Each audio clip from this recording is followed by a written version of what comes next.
What's up everyone, how are you all? Today we are back with another blazing Naruto story. What if Naruto's parents feared him, because he was born stronger than them? If you enjoy then please like, share and do comments. And also check the description to original creator of this beautiful creation.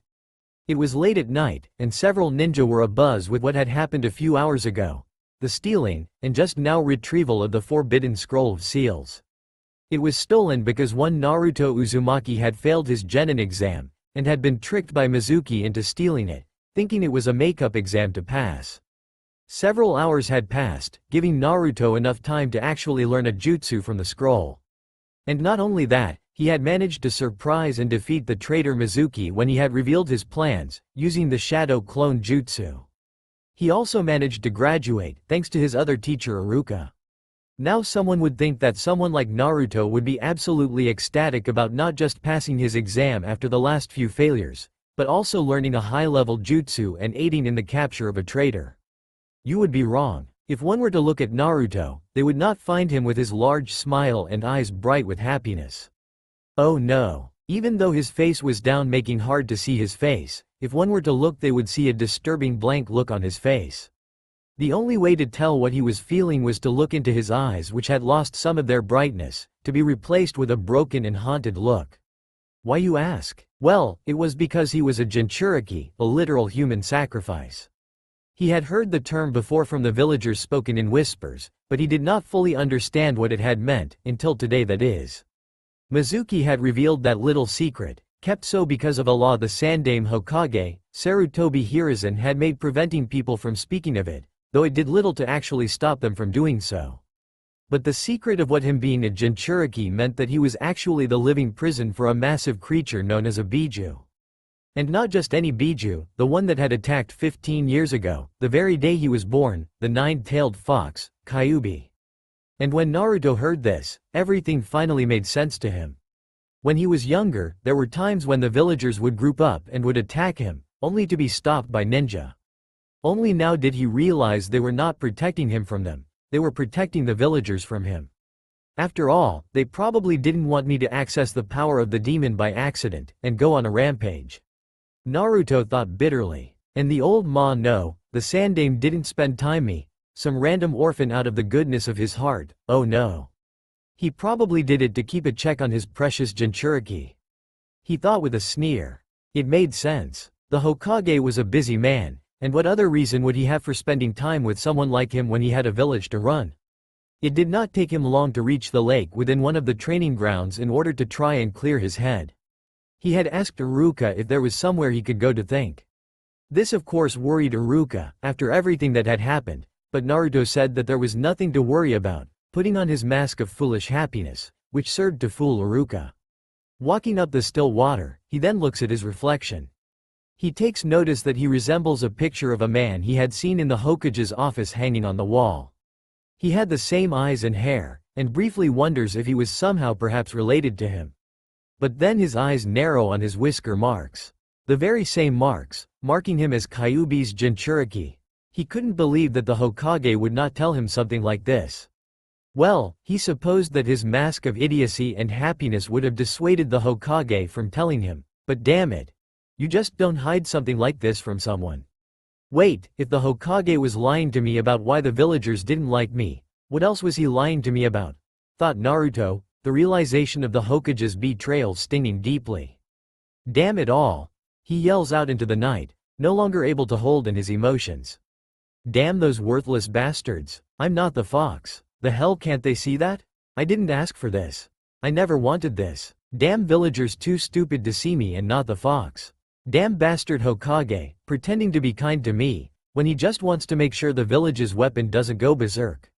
Letting out another yell, he falls to his knees and begins punching the ground in frustration, anger, bitterness and loneliness coming up, no longer being able to repress them any longer. Had he looked in his reflection on the water's surface in front of him, he would have noticed his eyes shifting between blue and red with a slit pupil, and his features turned more beastly the more his emotions spiraled out of control. Inside of the seal, for little over 12 years, the nine-tailed fox Kyuubi had been stuck inside of the seal. Only waking a few times, having been woken up when sensing her host's extreme despair several years ago. At the time, the fox couldn't believe that a child could hold such sadness and anger.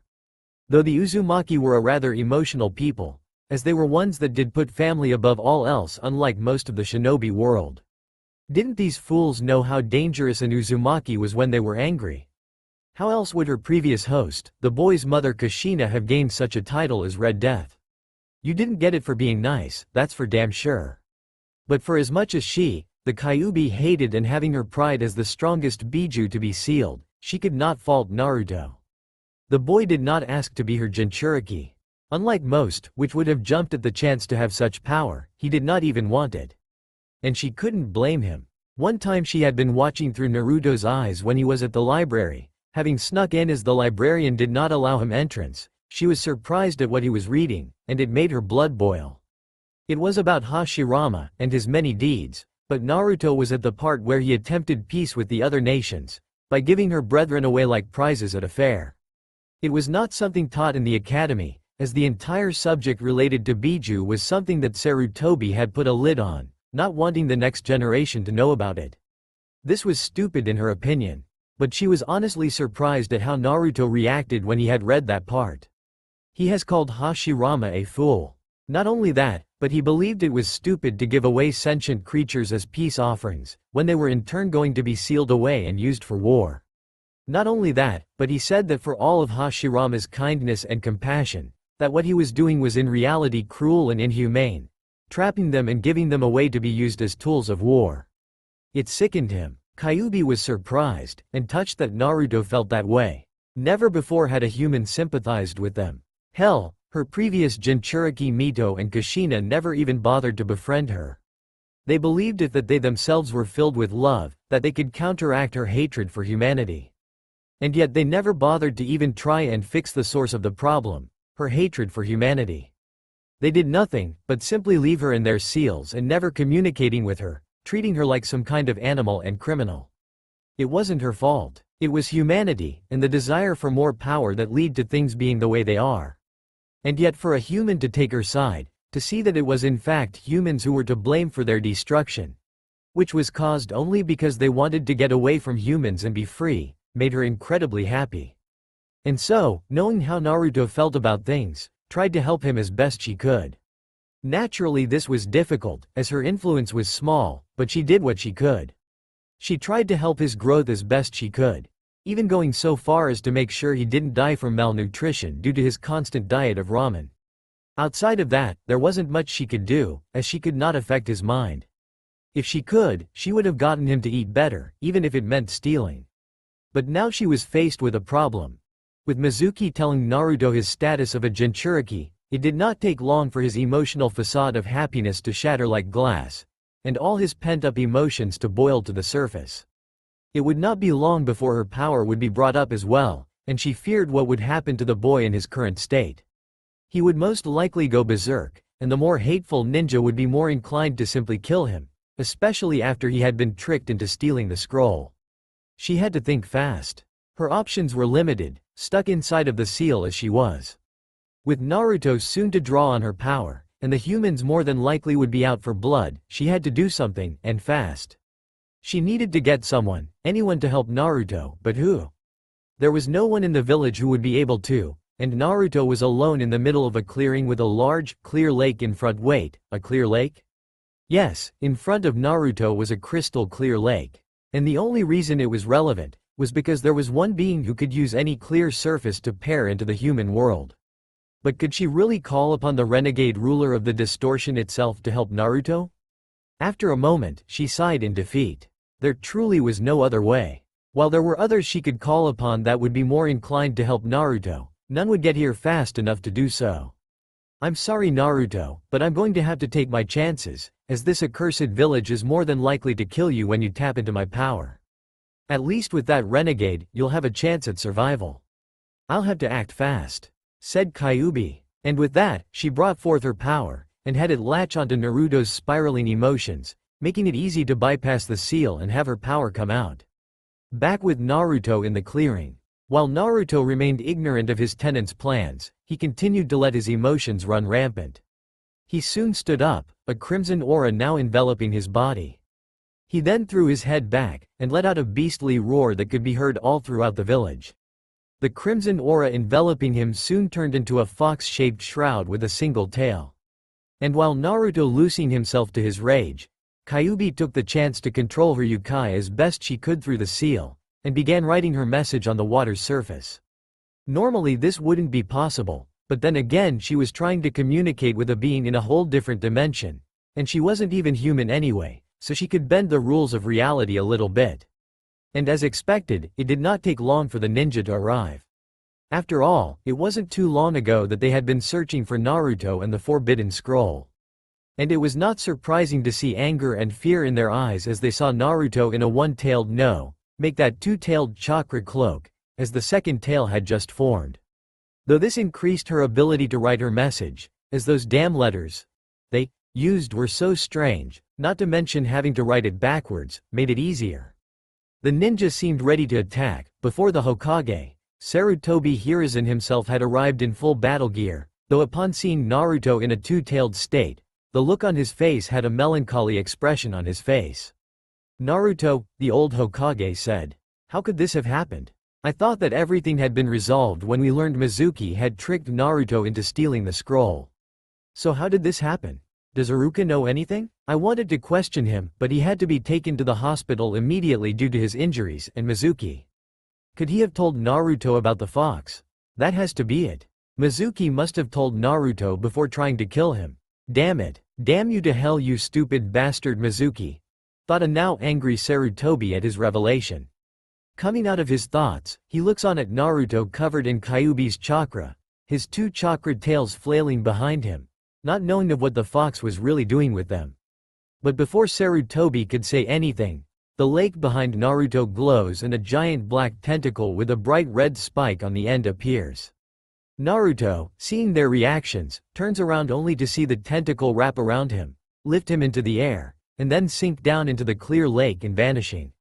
"Naruto, no!" yelled Sarutobi, as he ran toward the lake in a vain attempt at trying to stop the tentacle from taking away Naruto. As the tentacle disappeared with Naruto, he could only look on helplessly. When he got to the lake, all he could see was his reflection, and no sign of Naruto or the strange tentacle that had taken him. No, this can't be happening. I promised myself that I would take care of Minato and Kushina's son. How could I have failed this badly? I should have done more for the boy, thought Sarutobi in sadness. A few moments ago. Location. In a dark place with platforms floating at many different angles. This world disobeys the normal laws of physics, as there were several small floating islands scattered about. Trees and rocks were simply growing out of the ground, and then disappeared. Water was flowing at impossible angles, and some even flowing upward in a defiance of gravity. But in this strange place, only one being actually lived here.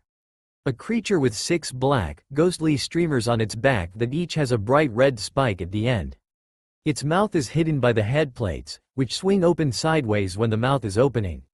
Where legs would be, it has instead 6 spike-like protrusions. There are 4 more golden spikes near the edge of the tail. There are 3 gold half rings on its neck that can grip objects. This large creature is none other than Giratina, ruler of the Distortion world. It had been sent here by Arceus itself, and unlike the stories of it being banished, it was sent there to keep it stable in the event something would happen to it. Like Palkia and Dialga fighting each other, causing ruptures in time and space that could damage the Distortion world. To Giratina, while it was a lonely existence, it would rather have at least some company. Though the list of being that could even get here were small, and there weren't many legendaries even alive anymore. But while it was making its usual routine around the Distortion world, making sure there were no problems, it noticed something strange. It was an ominous orange-red glow shining into the Distortion world. Now normally Giratina wouldn't care about this, but it seemed as though someone was actually trying to get Giratina's attention, like when you hear an animal pawing at the door. Deciding to investigate, it came upon a strange sight. Giratina had the ability to use any clear surface to gaze into the real world, and upon seeing a human covered in a strange cloak of energy with 2 energy tails was certainly strange. What was stranger still was that the tails appeared to be trying to write something. Looking closer, it looked as though it was a crude imitation of Unknown. When the tales finished, Giratina looked at the finished message. Giratina, help boy. I beg you. Kyuubi decision. Giratina's eyes widened at this. Sure, the message was choppy, and the writing bad, but Giratina now understood what was going on. The boy had the Kyuubi sealed inside of him, having heard about it through the other legendaries. But what was surprising was that Kyuubi was actually begging of all things to Giratina for help, and looking onward, it could certainly see why. Several other humans who looked ready to kill the poor boy. Now normally Giratina would not interfere with such things, but the Kyuubi was personally asking her for help. So making up its mind, Giratina opened up a portal, and put a tentacle through the hole to get the boy. Back with Naruto. He didn't know what had happened. He remembered he was in the clearing in front of the lake. He then got angry at the truth of what he was being exposed. He vaguely remembered people in the clearing in his anger-clouded mind. But before anyone could do anything, a giant tentacle had grabbed him, pulling him to God knows where. Wherever he had ended up had apparently brought him out of his anger-educed state, canceling the flow of the Kyuubi's chakra he felt. Upon feeling the tentacle let him go and falling on solid ground, he looked around and saw he was in a strange place. It was like gravity, nay reality itself was thrown out of whack. But he had little time to marvel at this new place, when he heard a deep rumbling noise behind him. Slowly turning his head, he was met with a strange-looking and massive creature. It lowered its head so he could look straight into its red eye. And then, to his surprise, instead of eating him like he first thought, it spoke in a strange and distorted voice.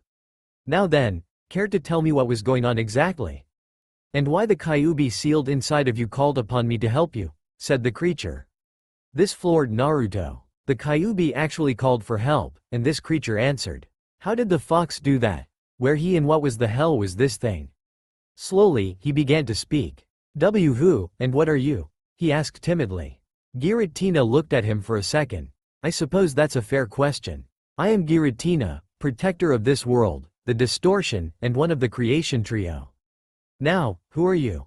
Naruto could only look on in awe and confusion at Giratina.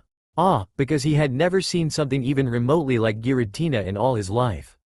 Confusion, because he had never even heard of this Giratina creature before, nor of the creation trio, or the Distortion world where he apparently was. In fact, he didn't even know what the hell the Kyuubi did to call on such a being to help him in the first place. What was going on here? Boy, Giratina got Naruto's attention. Why exactly did you call for my assistance? Asked Giratina. Naruto's eyes scrunched in confusion. What are you talking about? I didn't call for help. Hell, I've never even heard of you before, said Naruto. Giratina grew confused at this. How could the boy not know of her? Giratina had very clearly seen the message for help, ignoring that it was poorly written and choppy. But from what the child said, it seemed that Kyuubi had called for help independently of the boy. But why? Giratina was under the impression that humans chose a young child to turn into a Jinchuriki and then begun training them in the Biju's powers. So unless the boy had a bad relationship with the Kyuubi, which seemed unlikely as the Kyuubi went through the trouble of calling for help from the master of the Distortion, then the Kyuubi had to care for the boy. Then the only other option is that the boy has no knowledge of the fox at all? But why? I thought those foolish humans always taught Jinchuriki early on to try and use the Biju's powers effectively. As the boy apparently has little to no contact with the fox makes this very likely. But this doesn't make any sense. Though Giratina was then cut off by Naruto. Hey. My name is not, boy. My name is Naruto Uzumaki. Remember it? Yelled Naruto. Giratina saw that the boy was shaking, in an attempt to hide his obvious fear, which was understandable in his position. Very well, Naruto Uzumaki. Can you please tell me exactly what happened before I grabbed you? I wish to know why the fox inside you would call for my aid. Asked Giratina. Naruto was hesitant to tell Giratina anything. Hell, he wasn't even sure why the fox had called upon this being to supposedly help him. Hell, he couldn't even clearly remember what had happened after he got to the lake. All that he could recall was getting really angry and then things got hazy after that. But he let out a sigh and decided he might as well tell Giratina what happened. Once the explanation is done, he said, that's everything that happened up till now. Giratina let out a mental sigh when the boy finished.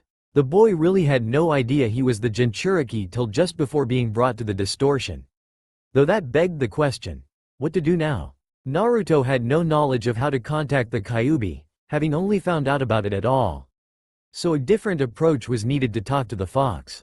Naruto, I need to speak with the fox inside of you, said Giratina. Naruto's eyes widened at this.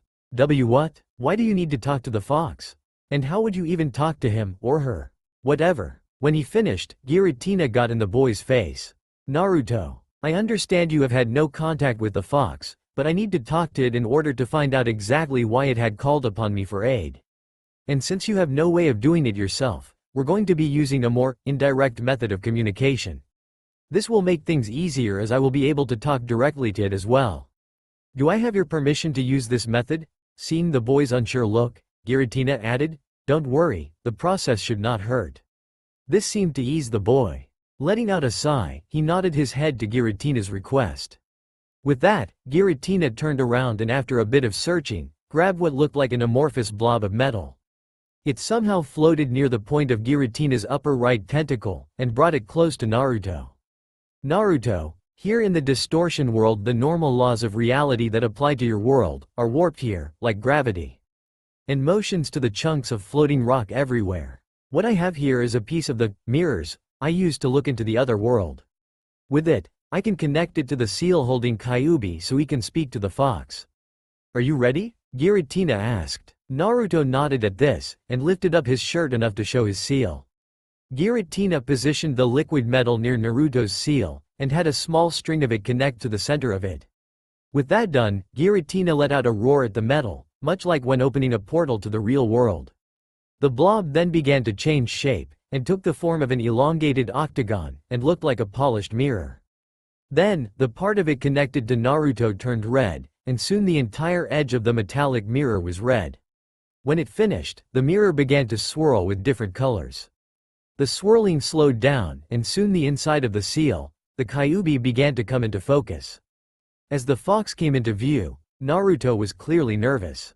While he had felt sympathetic toward the Biju for being treated as mere possessions and tools of war, meeting one, let alone the Kyuubi that was sealed inside of him, was something different altogether. But he steeled his resolve, as he was about to see the source of the Leaf Village's hatred. Then, when the image finally came into focus, he could see it. With its orange fur, which was awesome in his opinion, large rabbit-like ears, and its 9 tails. Kyuubi, Naruto said quietly. But the fox's ears twitched, signifying it had heard him, opening its eyes to reveal a deep red with a slit pupil looking right at him. I see, said Kyuubi, so it did work. I take it you created this in order to speak with me, didn't you, Giratina? Yes, I was curious as to why you would ask me of all beings for help, said Giratina, who had a curious look in its eyes, as did Naruto. Kyuubi then turned her gaze away from Giratina, and looked upon her container Naruto. It was rather strange to be able to look at him through the small window Giratina had created. Letting out a sigh, she started talking. Of course. You have to understand that the Leaf Village hates Naruto, and very few that don't. There were even those that attacked him, but he was protected only because they feared he would call upon my power by accident. Even the village's leader, Sarutobi Hiruzen, who played the part of a grandfather to Naruto, did not truly care for the boy. Naruto's eyes widened at this. He had suspected it to be true, but a part of him did not want to believe it. Kyuubi sensed her container's anger, and saw him looking down at the ground with his fists clenched in anger. Naruto, she said, getting his attention. I know this is hard to take in. And for that I'm sorry. Things should not have gone the way they did. When your father sealed me into you after I was forced to attack the village, she would have continued, but Naruto cut her off with a yell of, What? What do you mean you were forced to attack the village? And what do you mean by my dad? Kyuubi's eyes widened at this. Of course, she had forgotten that the boy had no knowledge of his parents, or the fact that the only one person besides her knew the truth of why she attacked. One was the person who did it, the fake Madara Uchiha. Kyuubi looked to Giratina. I'm sorry, but there are things that I have to tell the boy that were hidden from him. Is it all right if I fill him in before getting back to your question? Giratina nodded at this. After all, the information could be useful, in some form or another, so Giratina decided to let the fox tell Naruto what she needed to tell him. And so she did, from who his parents are, to the spiral masked man who ripped her from Naruto's mother Kushina, the subsequent attack, having half of her power painfully ripped from her, and finally his parents dying after she had been sealed into him. When she finished, Naruto couldn't believe what he had just heard. He had finally found out who his parents were, something every orphan wanted to know more than anything, and he should have been happy. But he wasn't. His father, Minato, had sealed the Kyuubi inside of him. And he actually believed that the villagers would see him as a hero? What kind of idiotic idealistic nonsense is that? He couldn't have sealed the other half of Kyuubi into his mother, Kushina, and used the same seal he had used to take Kyuubi's other half into himself. After all, the man had long since died, meaning that the yang half of Kyuubi was still sealed inside of his corpse. But no, he willfully sealed the yin half of Kyuubi inside of him, knowing full well how people as a whole view and treat Jinchuriki, especially after just being attacked by one. But no, he had to preserve the balance. More like make sure the Leaf Village still had a weapon they could use. If he were able to, he would beat the ever-living hell out of that dumb bastard. But with a great deal of effort, he calmed himself down. He could deal with this revelation later, as right now there were more important things to deal with. Kyuubi, he finally said. He looked into the Kyuubi's eyes and said, "Guess we both got the short end of the stick, eh? You got shoved inside of me to be used as a tool of war, and I'm treated like I have the plague because the fourth Hokage was stupid enough to trust the villagers," he said with a sad smile. Both noted the fact that Naruto did not call Minato his father, but rather as the fourth Hokage. But considering what he had just found out, it would be nigh impossible to call the man whose foolish ideology sentenced you to a life of suffering as father. But Kyuubi was happy he wasn't mad at her. If anything, he was sad that both of them had suffered for no good reason. "I see," said Giratina. "This is all rather fascinating. But I believe it is time we got back to the main point. Now Kyuubi, what is it you want from me? I know enough about you that you didn't just summon me to simply help Naruto here escape," said Giratina. While everything that had been revealed was interesting, as Giratina had not really bothered to keep track of how humanity had progressed after the Pokémon had been removed from that world. But it was time things got back on track.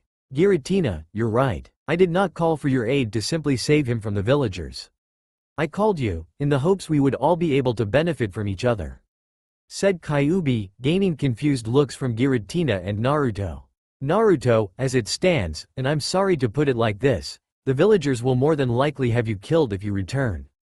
You tapped into my power, and even though you were tricked into stealing the scroll, I have no doubt that many people will push for your execution, if not some ninja doing it themselves. And the fact that I had called upon Giratina to save you probably only made things worse, considering they might think you're trying to recruit other demons to attack the village, or some such nonsense," she said, and Naruto had a downcast expression at her words. And she was probably right.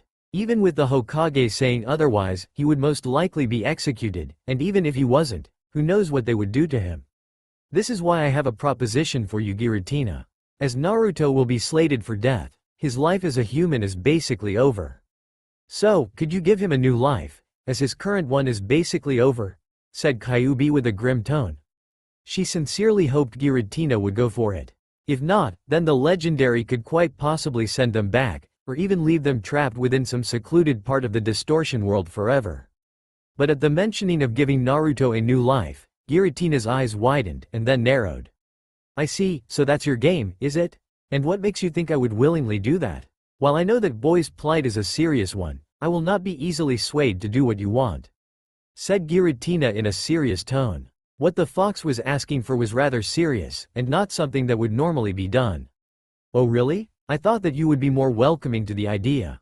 Especially since what happened all those years ago, you and the others were shoved with more responsibilities because of it. With this, your burdens would be significantly lighter," said Kyuubi. She had known that Giratina would be rather resistant to the idea, but had hoped Giratina would not be as opposed to it as it was. Naruto, on the other hand, had no idea what was going on. As if having a titanic beast of destruction that was sealed in his gut talking through a magic mirror, to some kind of strange eldritch being from another dimension wasn't strange enough. But apparently whatever it was they were talking about was something that Giratina didn't really like, and something that Kyuubi wanted the other to do. They were basically making some kind of important, life-changing decision for him, and wouldn't even include him in on it. Well, he wasn't going to have any of that. He was Naruto Uzumaki, and doesn't let anyone decide anything for him, let alone something like this. Hey, what the hell are the two of you talking about? In case you two have forgotten, I'm still here, and I don't know what's going on, yelled Naruto, causing both Giratina and Kyuubi to look at him. As soon as they did, Naruto suddenly felt very small at having two powerful beings giving him their undivided attention. Never mind that one of them was sealed inside of him. The two of them look at each other and nod. I suppose it's only fair that Naruto know what it is we're talking about. After all, it is a serious subject, said Kyuubi. Giratina closed its eyes and let out a sigh. Opening its eyes again, it looked directly at Naruto. You're right, Naruto. Before I get to that, there are a few things I have to explain to you about what I am exactly. And so Giratina explained to Naruto the history of Pokemon, what they were, and how they were all created due to their god Arceus. Giratina also went to explain the reason that Pokemon no longer inhabited the world of humans, is that when those who sought to try and control the vast power that they had, Arceus had had enough of it, and so took every single last Pokemon in the world, and moved them to a new dimension entirely, similar to that of summoning realms like the toads, snakes, and so on and so forth. But the process to do this required the help of all the major legendaries. This left the other ones to make sure none of the greedy humans got in the way and stopped them. And they were successful, but as a terrible cost. While the lesser legendaries did in fact keep the greedy humans occupied, many of them died in the process. Though when the process was complete, Arceus was furious that the humans had, in their greed, had not only killed the legendaries, but were taking their lifeless bodies away for experimentation. Arceus and the remaining legendaries quickly put a stop to this and recovered their remains. But Arceus was not satisfied. Due people from Team Galactic knowing about different dimensions, Arceus believed that they would one day find a way to breach the dimension that had become the new home for all the Pokemon, and made its decision to erase them from existence entirely. After those who sought to use Pokemon for their own greed were irradiated, leaving only a handful at the most who survived, as Arceus and the others were rather thorough in this, Pokemon as a whole eventually began to become little more than a myth over the years, until maybe only a few humans left alive today even heard of Pokemon, let alone know much about them. With Giratina's tale done, Naruto was speechless. He honestly couldn't believe that at one point the whole world was full of creatures just like Giratina. Though most were much smaller, but still. Though he did feel bad for those that lost their lives so their brethren could escape. Thinking about it, the Pokemon were much like the Biju, in that they were hunted down and captured for the sole purpose of being used in whatever form their captor wanted. But one thing still puzzled him though. But what does that have to do with what you two were talking about? Asked Naruto. Giratina sighed, knowing this next part wasn't going to be easy. Naruto, I told you all that not just so you knew my kind's history, but so you know that several legendaries are dead. And under normal circumstances, there is no way to bring them back to life. What Kyuubi is suggesting I do is to in fact, end your life as a human, and turn you into one of the legendaries that perished. Said Giratina. Naruto's eyes bugged out in shock when he heard this. Kyuubi wanted Giratina to turn him into a Pokemon? And one of the legendary ones at that. He then slowly turned his head to Kyuubi, and looked as though he tried to speak, but no words came out. Naruto, please understand, your life as a human is basically over. The village hated you from the day you were born, and after what happened, I don't think they will be fine with nothing less than your head on a pike. Kyuubi said with sadness and regret. Honestly, she knew the odds were slim that her gamble in summoning Giratina would pan out, let alone getting it to give in and turn Naruto into a legendary. But please understand, Naruto, that there really isn't much choice. Even if you did go back to the human world and leave Konoha, you would merely be hunted down by them, and any other village that would want to use you, and me, to increase their own military power. But if you could become a legendary, that would immediately change. As a legendary, the only being you would have to obey would be Arceus, and to an extent the other legendaries on the same level of power as Giratina. You would be free to do as you pleased. She then turned his attention to Giratina. So please Giratina, do this for him. Both of you only stand to gain from this. You and the others get to bring back a legendary that had died, and Naruto gets to be free of the hatred and pain. She finished with pleading eyes. While she may be the strongest of the 9 Biju, she truly did want this to happen. There simply was no other alternative. Naruto felt conflicting emotions. On one hand, he felt touched that the great and powerful Kyuubi of all beings would plead for Giratina to turn him into a legendary so that he wouldn't have to suffer as a human anymore. But scared as well, as if he did turn into a legendary, he had no idea what kind of creature he would be turning into, let alone what would happen to the Kyuubi if he did. Giratina closed its eyes as it was getting a headache. It wasn't as if Giratina couldn't turn Naruto into a legendary, which was not the problem.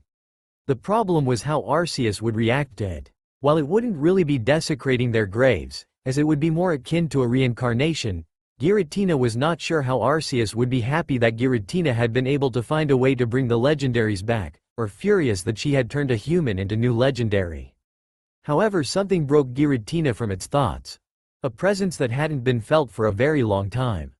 Upon realizing what the feeling was, Giratina merely let out a sigh as it knew now what to do. After all, even in the Distortion realm, Arceus is the god of all Pokémon, including whatever realm they might be in. So, with the surprising approval of Arceus, Giratina spoke. Very well, you've made your point, Kyuubi. But, is this what you want, Naruto? To throw away your humanity, and to become a Pokémon like me?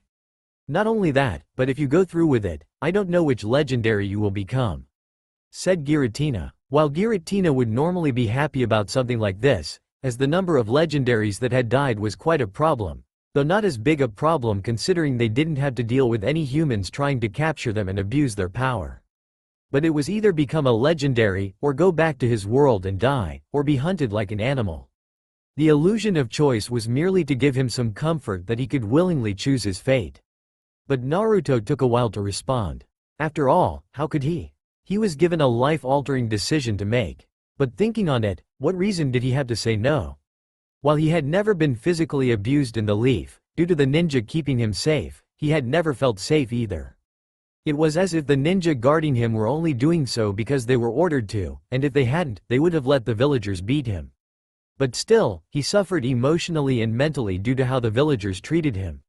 Many a time when he was younger he had felt soul-crushing loneliness and despair, and only the comforting words of someone, who he now fully believed to have been the Kyuubi, whispering sweet nothings into his ear to make him feel better. And besides, it wasn't as if there was anyone truly important to him in the Leaf Village. Sure, there were the Ichiraku family and Iruka, but those bonds he had with them wasn't much, considering one was little more than a student, teacher, and the other was only because they didn't throw him out when he went there to eat. Stealing his resolve, Naruto had only one last question before he truly made his decision. Giratina, if I do agree to this, to become a legendary, what will happen to Kyuubi? Will it still be sealed inside of me, or what? This was not what they were expecting from the boy. They were both surprised, Kyuubi more so than Giratina. Kyuubi was touched that Naruto cared enough for her well-being to ask something like that. She herself didn't really wonder what would happen to her, as she was more focused on helping Naruto as best she could. Giratina was first to regain its composure at the sudden question and answered.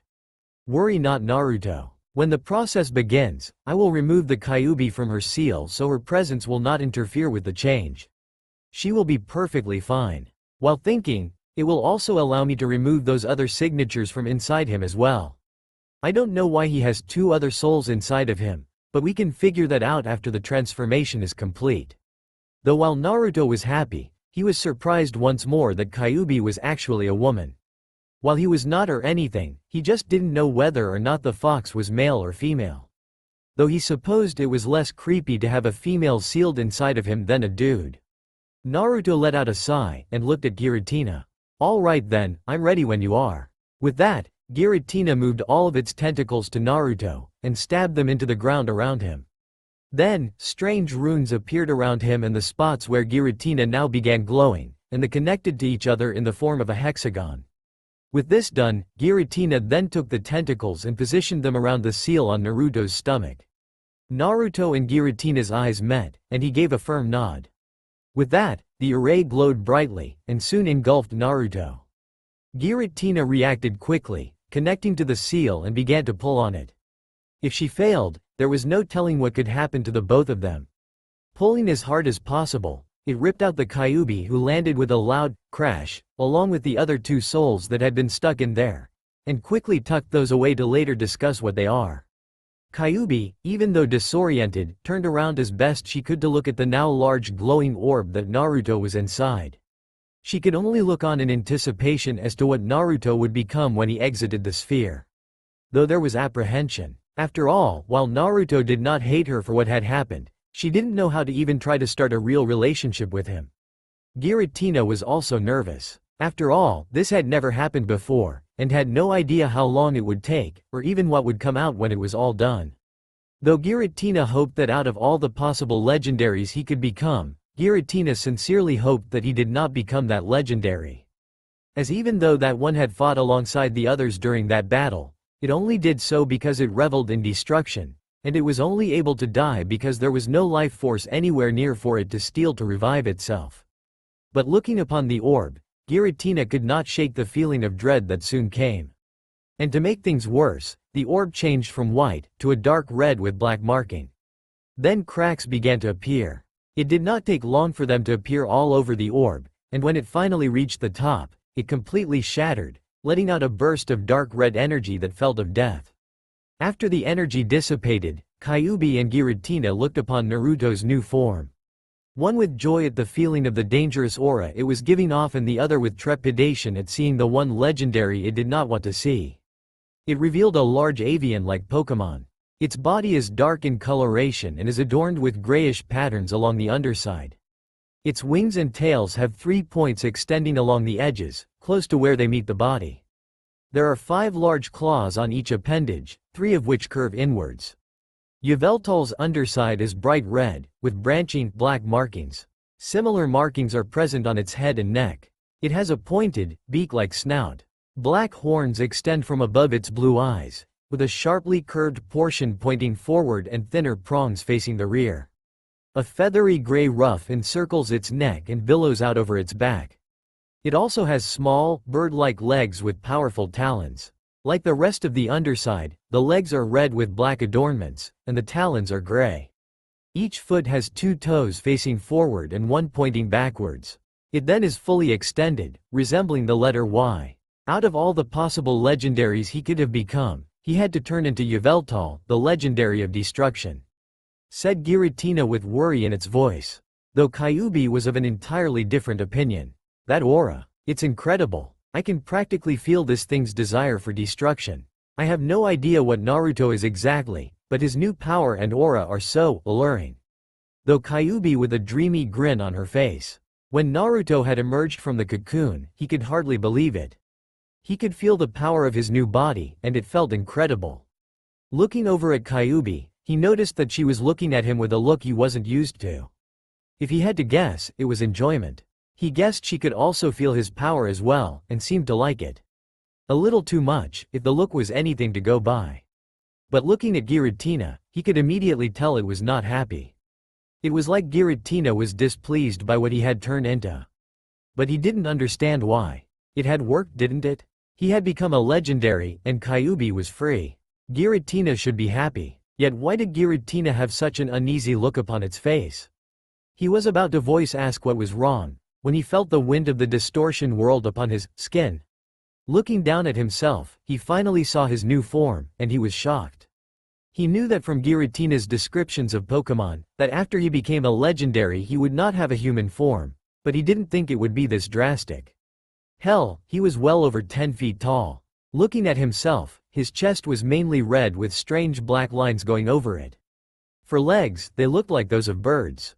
And when he looked at his arms, they were bird wings, with what looked like sharp talon-like claw fingers on the ends of them. Bringing them up to his head, he could even feel horns. Just what the hell kind of legendary had he turned into? He would have continued to freak out, but Kyuubi and Giratina were right there watching, and so Kyuubi was able to break out of her enjoyment of the feeling of her former container's power, and stood on her legs and put her arms on his shoulders and said, "Naruto. Naruto, calm down. Everything is all right. The change was a success, you're a legendary now." And this seemed to work, as Naruto then looked right into Kyuubi's eyes and saw worry in them. "Kyuubi, what am I?" Naruto said with the voice of his new body, which came out like some kind of a deep guttural sound mixed with screeching. While he was beginning to calm down, it was rather strange trying to stand on his new legs, considering his new body was completely different than his old one. Heck, if not for his tail keeping him steady, wait, a tail? Looking behind him, he indeed had a tail. Not one of feathers like normal birds, which he believed he was one, but it was flesh and blood. His bout of freaking out would have started again, until Giratina spoke. Naruto. This caught both Kyuubi and Naruto's attention. I know exactly which legendary you are. To be honest, I had never thought that you would have become this specific legendary out of all the possibilities, but I suppose I should have known it was a possibility. But to answer your question, the legendary you have become is the destruction Pokemon, Yveltal. Giratina said, surprising Naruto. He was the legendary Pokemon of destruction. What the hell? Naruto, or rather, you are Yveltal now. While I did not have much contact with the previous one, there is much I can tell you about it. Not only that, but as a legendary, there are several things you need to know as well. But I believe it would be easier if we changed forms for the explanation. Now this gained a confused look from Naruto, and a raised eyebrow from Kyuubi. What do you mean by change forms? Asked Naruto. I believe what Giratina means is that we take on human form, said Kyuubi, getting a nod from Giratina. But Naruto on the other hand was surprised again. He had no idea they could take on human form. When he agreed to become a legendary Pokemon, he was fully committed to forever forsake having a human body. And yet he could apparently change back into a human form? Before he could think further, Kyuubi began to glow a bright red and then shrink down. It didn't take long for her to shrink down to about 5 feet 6 in height. When the light died down, Naruto was blushing, not that you could tell since his face was naturally the color red now, at her new form. It was no surprise that she had red hair, but it was a bit wild and had black tips. There was also a rather sizable turquoise-like gem near the bottom of her hair, which reached past her knees. Though she was wearing a rather provocative skin-tight gray shirt that showed off her generous bust, being around a large C to low D, she also had light gray pants, but wasn't wearing any shoes. She has red markings around her eye, which were turquoise. Her skin, while having a small tan to it, was flawless. All in all, she was beautiful, and Naruto was even more embarrassed now knowing he had such a woman sealed inside of him. With her only being a fox was one thing, as they were different species. But with her now being able to take human form, as well as he can apparently, things just suddenly became even more embarrassing. 2, especially when he noticed her giving him a wink, noticing that he had been checking her out. Now then Naruto, it's your turn, said Kyuubi in a beautiful voice that sent shivers up his spine. But Naruto wasn't sure how to change back into a human. He had just finished turning into a giant bird of destruction, and now he was supposed to change back into a human? How the hell was he supposed to do that? He looked to Giratina for a possible explanation, and gave her a questioning look. I'm not sure how to help you, Naruto. For me, it's instinctual, so I don't know exactly how to explain it, said Giratina with a sigh. A sudden yell of, "I've got it," brought their attention to Kyuubi. I know how you can turn into a human, Naruto. Remember the transformation technique? Why not try to do that? And it made sense. While Naruto wasn't even sure if he could do jutsu as a Pokemon now, which would suck because he spent all that time learning the Shadow Clone Jutsu, but the idea had merit. So he would just basically channel his energy and change form, just like with the transformation technique. And so he brought his hands' clawed wings together, and closed his eyes in concentration, imaging himself as a human. It took a while, as he was not quite used to the feel of his new body yet, but soon he felt the familiar surge of power from within, and felt himself change. His body glowed in a mixture of black and red, and he began to shrink. When the light died down, there were some rather drastic changes. While before he was slightly below average height for a 15-year-old at 5 feet 5, now he had grown several inches and was now 5 feet 10. His blonde hair was replaced with scarlet locks, with black streaks in his hair that looked like small horns. If one looked close enough, there were still some blonde locks in there. His eyes had actually stayed the same blue they had always been, but his whisker marks had disappeared. He is wearing a red full-length coat with black branch-like lines, like the ones on Yveltal's body. It has a hood with gray fur trim, and waist-high slit going up the back. It has a large silver zipper that fastens at the top and zips down to seal the coat. It has gold drawstrings for the hood decorated with a large ruby red bead hanging from the end and a silver chain ornament adorned with 4 large obsidian claws that fasten to a loop on either side of the collarbone region. The coat was open, revealing his well-muscled form. He had on a red shirt, with black lines going from his arms that met in the chest area and going down the middle, making the shape of a Y. He had on black pants, and has clawed boots. All in all, he looked rather intimidating, and Kyuubi unconsciously licked her lips at Naruto's new form, as the coat was unzipped, giving her a clear view of his rather defined form. She knew from being inside of him that he was very fit, and his transformation added to it. I wonder what else his transformation has improved, she thought with a perverse giggle, though Naruto didn't notice as he was too busy checking out his new form.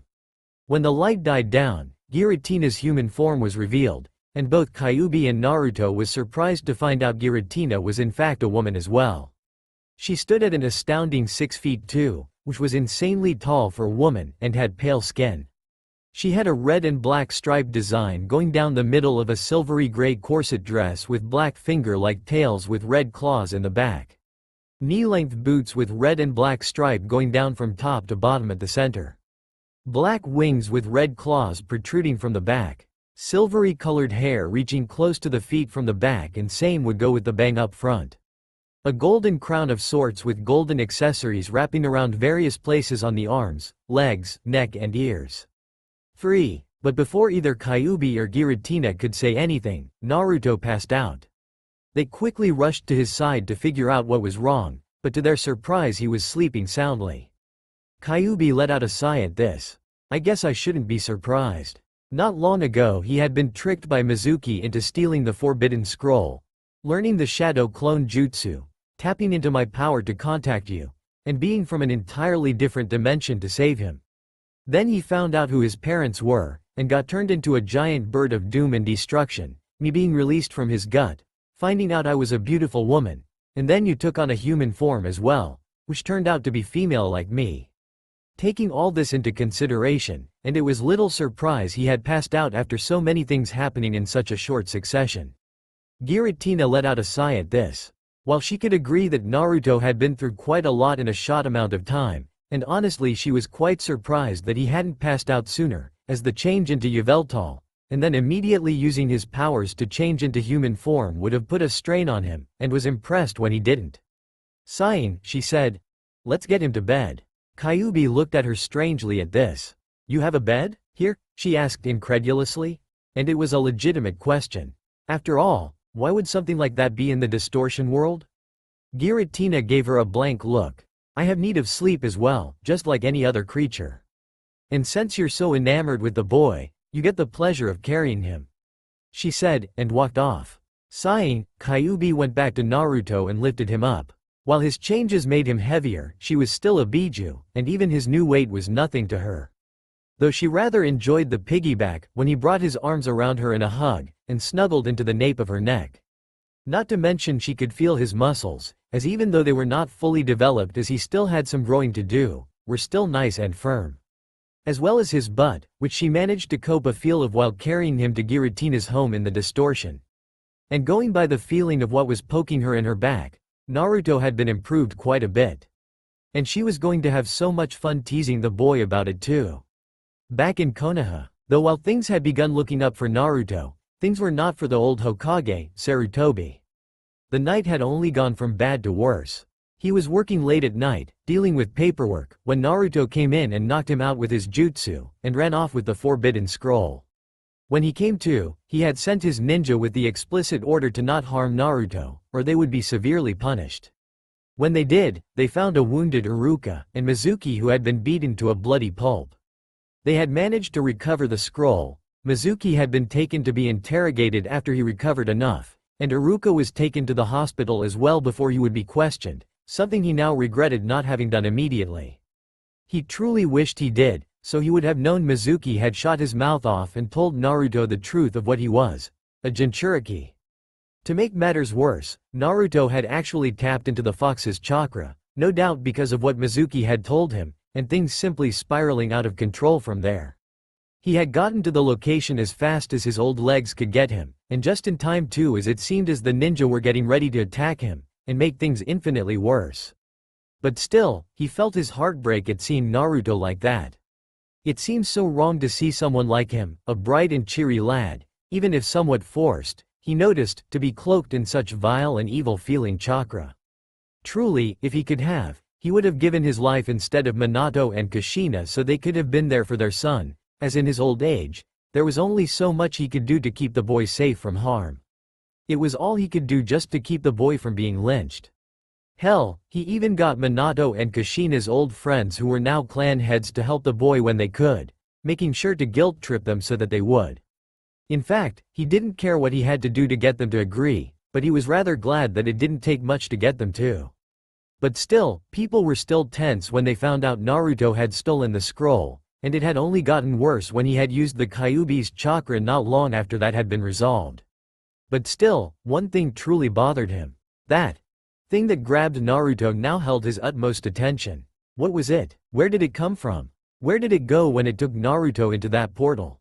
There were so many questions regarding what the hell had happened, and he knew for certain that it was in no way related to anything Naruto could have learned in the Forbidden Scroll. But he was broken from his thoughts when a shinobi had kneeled and said, "The council is ready, Lord Hokage," and left after that. Sarutobi pinched the bridge of his nose at having to deal with the council. He had hoped to keep the situation contained when Naruto stole the scroll, but when he used the Kyuubi's chakra, many had been awoken by it, remembering the feel of its power when it attacked. He just knew he was going to get a major headache. Before heading to the council chambers, he took one last look at the pictures of the previous Hokages hanging on the wall. His eyes landed on Minato's. "Minato, I've done my best to help your son. It wasn't bad enough that the people of the village you died for hated your son, but it seems like even otherworldly beings have it in for him. I truly wish you were alive, as no doubt you would probably have some way of getting him back, as you were the only other person besides Tobirama who had mastered space-time jutsu." He though sadly and made his way to the council chambers, preparing himself for the headache he was sure to get. Sarutobi soon made his way to the council chambers, to be more accurate it was more of a war room, as it was used when things had truly gone bad. And the resident Jinchuriki Naruto Uzumaki, child of Minato Namikaze and Kushina Uzumaki, disappearing into a vortex after being grabbed by the tentacle of some unknown creature certainly classified as things having gone bad. All of the clan heads were there. Choza Akamichi, Shikaku Nara, Hiyashi Hyuga, Inoichi Yamanaka, Sume Inazuka, Shibi Aburame, and even the Kurama clan, now led by Unkai Kurama, as the current heiress Yakumo was too young, had showed up, as well as Danzo Shimura. Seeing that everyone was in attendance, Sarutobi took his seat. And he put up his hand to silence them before they could say anything.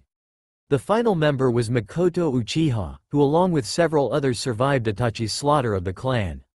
The only reason there were any survivors was because many of them went on an impromptu vacation to Tanzuku-gai, which was a business trip turned vacation for the clan members, and were too far away for Itachi to get to them. While many were glad they survived, the clan as a whole was struggling due to the drastic drop in members, and the few that were still alive were mostly children, and those who were not able to become ninja. Sarutobi then began speaking to them all. As you all know, earlier today Naruto Uzumaki had stolen the Forbidden Scroll, but it was retrieved and revealed that Chunin Mizuki had deceived Naruto into stealing the scroll for him. But as he is unconscious right now, we don't know who exactly he was going to bring it to. With him in custody, Amino Iruka had been taken to the hospital to treat his injuries.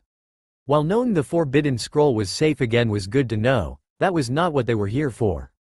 While that is good to know, Hokage-sama, that is not what we are here for.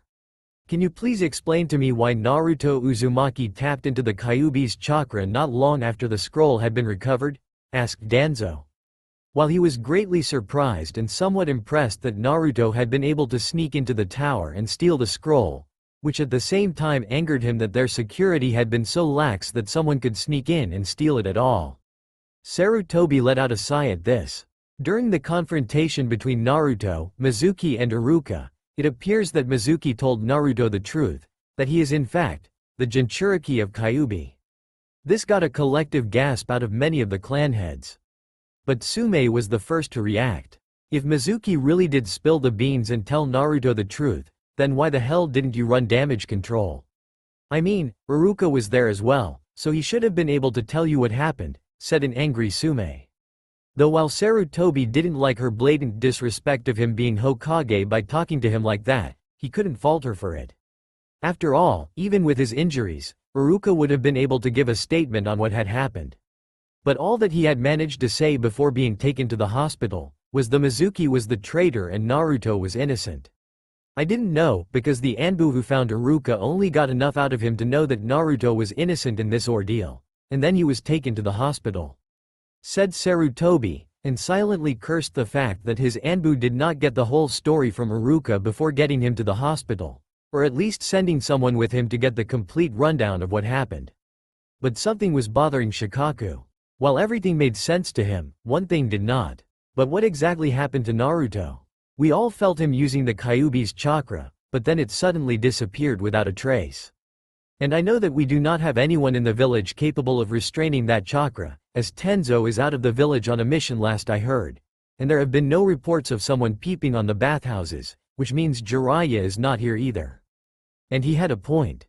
Jiraiya was well known to be a pervert, and would peep on the bathhouses whenever he was in Konoha, so no reports of anyone doing so meant that he wasn't here in the village. And since Tenzo, the only one to survive Orochimaru's experiments, was out on a mission, fear began to creep into their hearts as they began to think of how exactly Naruto stopped using that chakra. After all, not only did Sarutobi make no mention of Naruto using the chakra being dealt with, and the only two in the village who could effectively stop Naruto, they could only imagine what had happened. Lord Hokage, how exactly did you get Naruto to stop using the fox's chakra? He isn't, said Choza, leaving the question hang in the air. He was a jovial man and loved children. Often he would give Naruto food when he could, and was considered an honorary Akamichi. The mere thought of a child being dead, let alone that child belonging to his dead friends Minato and Kushina, was not something he wanted to believe. But Choza's question made everyone tense. Many there were also friends with Naruto's parents, and dreaded the answer the Hokage had for them. Seeing their anticipation for his answer, he was not sure how well they would take the truth of what had happened. While he wanted to believe Naruto wasn't dead, he couldn't be sure as to what really happened after he disappeared like that. No, Choza, Naruto is not dead, said Sarutobi, which everyone visibly relaxed at this. But I'm afraid I don't know exactly what has happened to Naruto. And this got him strange looks from everyone else. Lord Hokage, what do you mean by that? How could you not know what has happened to him? Did it have anything to do with that strange energy signature that appeared near him? I thought that it's some form of sealing you had done to stop the boy from using the fox's chakra, said Hiyashi, confused. No, in fact what really happened was something I have never seen before. When I arrived at the clearing, I saw Naruto in a two-tailed cloak of the fox's chakra, with several of my ninja there as well. When I looked at Naruto, his eyes were a whirlwind of emotions, no doubt from Mizuki telling him the truth, and his emotions spiraling from there. But before I could even say anything, a portal opened behind Naruto, and a giant black tentacle with a red spike on the end of it came from it and wrapped around Naruto, pulling him back to wherever it came from, and closed, said Sarutobi, recalling what had happened. When he finished, no one knew exactly what to say. While as ninja, they had all seen some pretty strange things, as well as people who could do amazing things. But a giant tentacle appearing out of a portal and snatching Naruto? So, what you're saying is, that not only did we lose our Jinchuriki to some creature, but you have no idea what said creature was, or where it had taken him, said Danzo, holding in his anger at this information, and Sarutobi could only nod shamefully. He couldn't believe it. While he wholeheartedly believed that the boy being kept ignorant of the fox was a stupid plan, as he believed that the boy would more than likely explode with anger and use the fox's chakra, much like what had happened. But the fact that something had penetrated their defenses, and stealing the boy from right in front of them? He couldn't believe it. How could someone have infiltrated their defenses and some unknown summoned creature, as that was the only thing that it could have been, kidnap the only Uzumaki in the village? Unless, wait, could it have been possible that Mizuki was not working alone? That whoever he intended to give the scroll to had some kind of summoning contract, and brought forth some kind of creature to kidnap Naruto? Said Danzo. But that wouldn't make any sense. Mizuki tried to kill Naruto. Why would his accomplices try to then kidnap him? Said Inoichi. That was more than likely Mizuki's own desire to kill Naruto. Maybe when whoever his accomplices were found out that getting the scroll was a bust, they went for the next best thing, a Jinchuriki. And since Mizuki could have said just about anything when he told Naruto he was a Jinchuriki, Naruto would have become emotionally unstable. And without Lord Hokage to tell Naruto the truth, could be easily manipulated by whoever captured him, and be turned against us. Said a grim Shukaku, and everyone's eyes widened in horror. And he was right. With Naruto's state of mind after finding out the truth, he would feel betrayed. And if the person who had Mizuki try and steal the forbidden scroll for them had infiltrated the village far enough to make him a traitor, who knew what other kind of information they might have had? Or even of Naruto, for him to be taken as a consolation prize for losing the scroll, or possibly even having been targeted for kidnapping as well, which was possible considering Mizuki singled him out for his plan. Either scenario was bad in Sarutobi's opinion. Sarutobi narrowed his eyes and yelled, "Everyone! I don't care how you do it, but we must find Naruto. If possible, I want all of you to try to find any and all information on what kind of creature might have taken Naruto, to narrow down the search for who would have the contract. Inoichi, I don't care how you do it, but I want Mizuki and spilling everything he knows. You have my full permission to use any and all methods to do so. In fact, interrogate his fiancée if you feel it necessary. Sume, Shibi, Hiyashi, I want members of your clan to go to Mizuki's house and see if they can find anything about who he had been in contact with. I want to know whoever put Mizuki up to this, and find out whoever it is kidnapped Naruto. In fact, I want a thorough sweep of our forces to weed out any other possible traitors. You all know as well as I do how badly this could end up, and how much we owe it to them to find Naruto and make sure he was safe." And everyone all agreed with this. While Sarutobi authorizing the usage of any and all means to get Mizuki to talk was a bit shocking, as some of those methods would be considered inhumane, and not something the peace-loving Sandaime would condone. But even the grandfatherly Hokage would do what was necessary to find out what had happened to Naruto, as the boy was too important and dangerous to have him fall into the wrong hands. After all, Naruto was a Jinchuriki to the strongest tailed beast, which was bad enough. But if the person who kidnapped him knew of whom the boy's parents really were, then things were really going to get ugly. They could all only hope, either out of personally caring for the boy or to simply have the village's Jinchuriki back, that he would be found safe and unharmed. Back with Naruto, sometime after passing out. It had taken some time, but Naruto was finally beginning to wake up. Opening his eyes, he was greeted with the sight of the random floating landmasses littering the Distortion world. And then the events of how he got into this dimension came back to him. Of being Kyuubi's Jinchuriki, of his parents, and of the betrayal of the Sandai Hokage.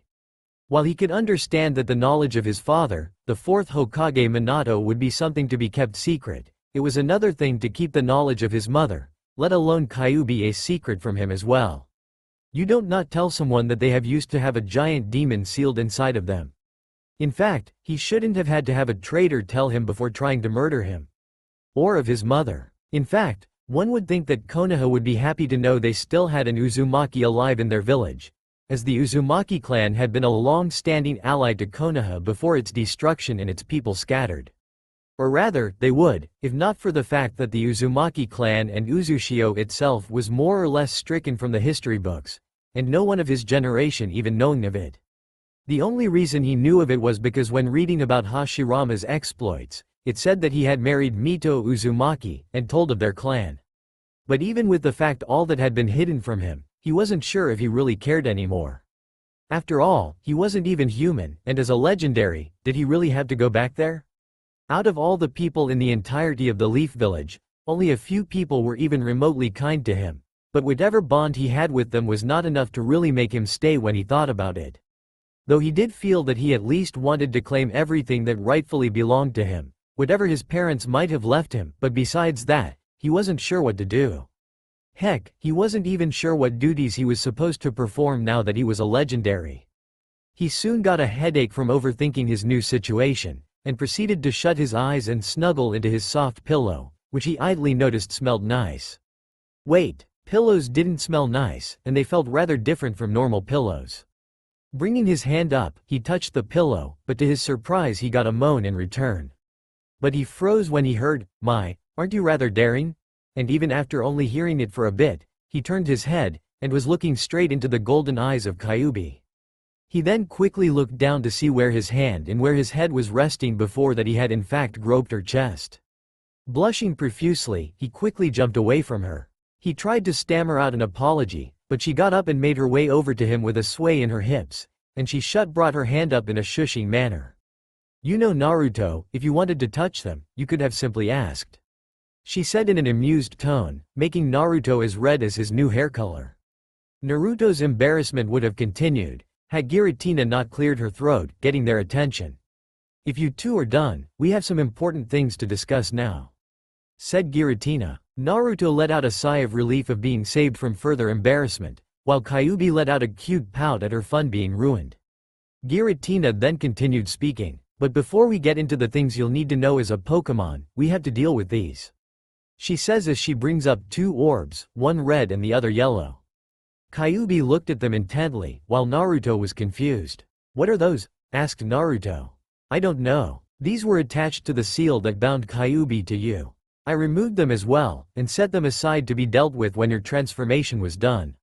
And now that it is, we can deal with whatever these things are," said Giratina. Honestly, it was enough that the young man turned into Yveltal, not to mention having to free Kyubi from her seal. But adding in that there were two additional souls inside of the seal as well? She had no idea that this human would be so complicated to deal with.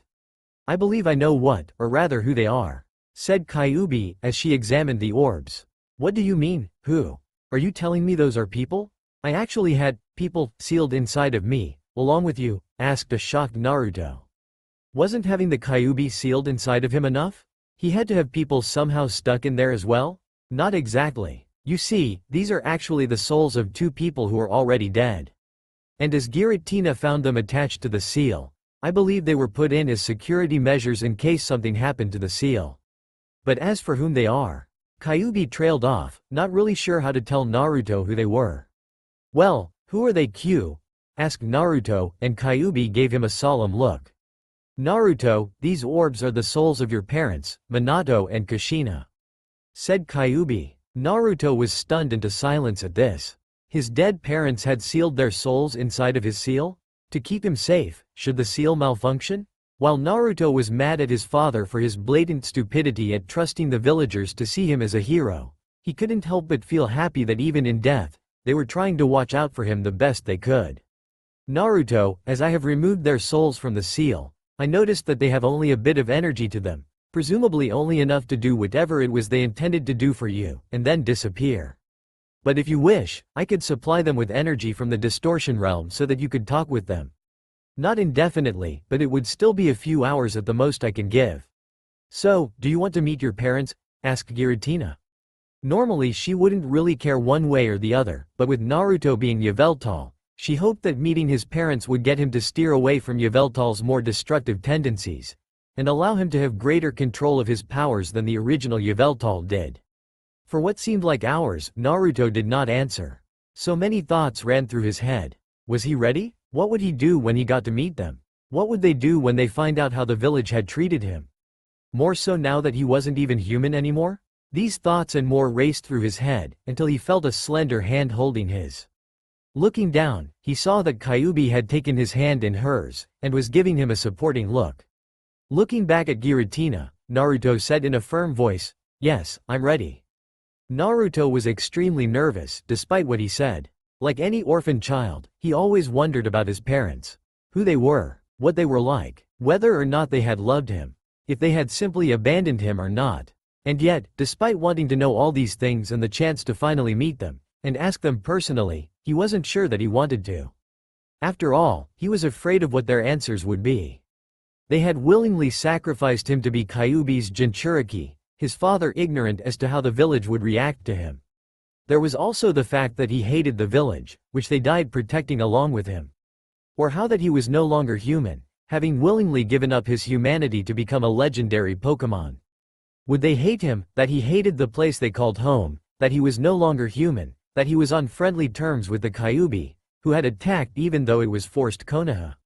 Either way, he was soon to find out his answers, as much as he dreaded to know. The orbs that were the souls of his parents which were inside of his seal were glowing their respective colors of red and yellow, before changing into the forms of his parents.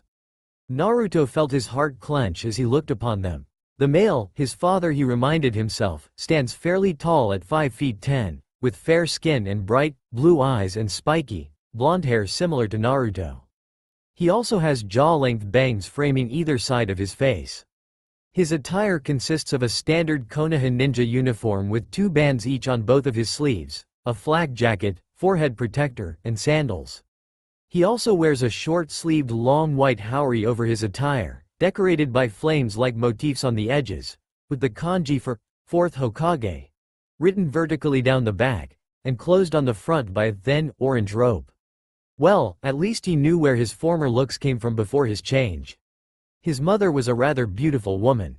She has a slender but feminine build standing at about 5 feet 4, fair skin, amethyst eyes, long bright red hair with strands that framed both sides of her face and a black clip that parts her hair to the left. She is wearing a high-collared, sleeveless blouse under a long, loose-fitting dress. She also wore a dark blue band on her left wrist and pale purple standard shinobi sandals.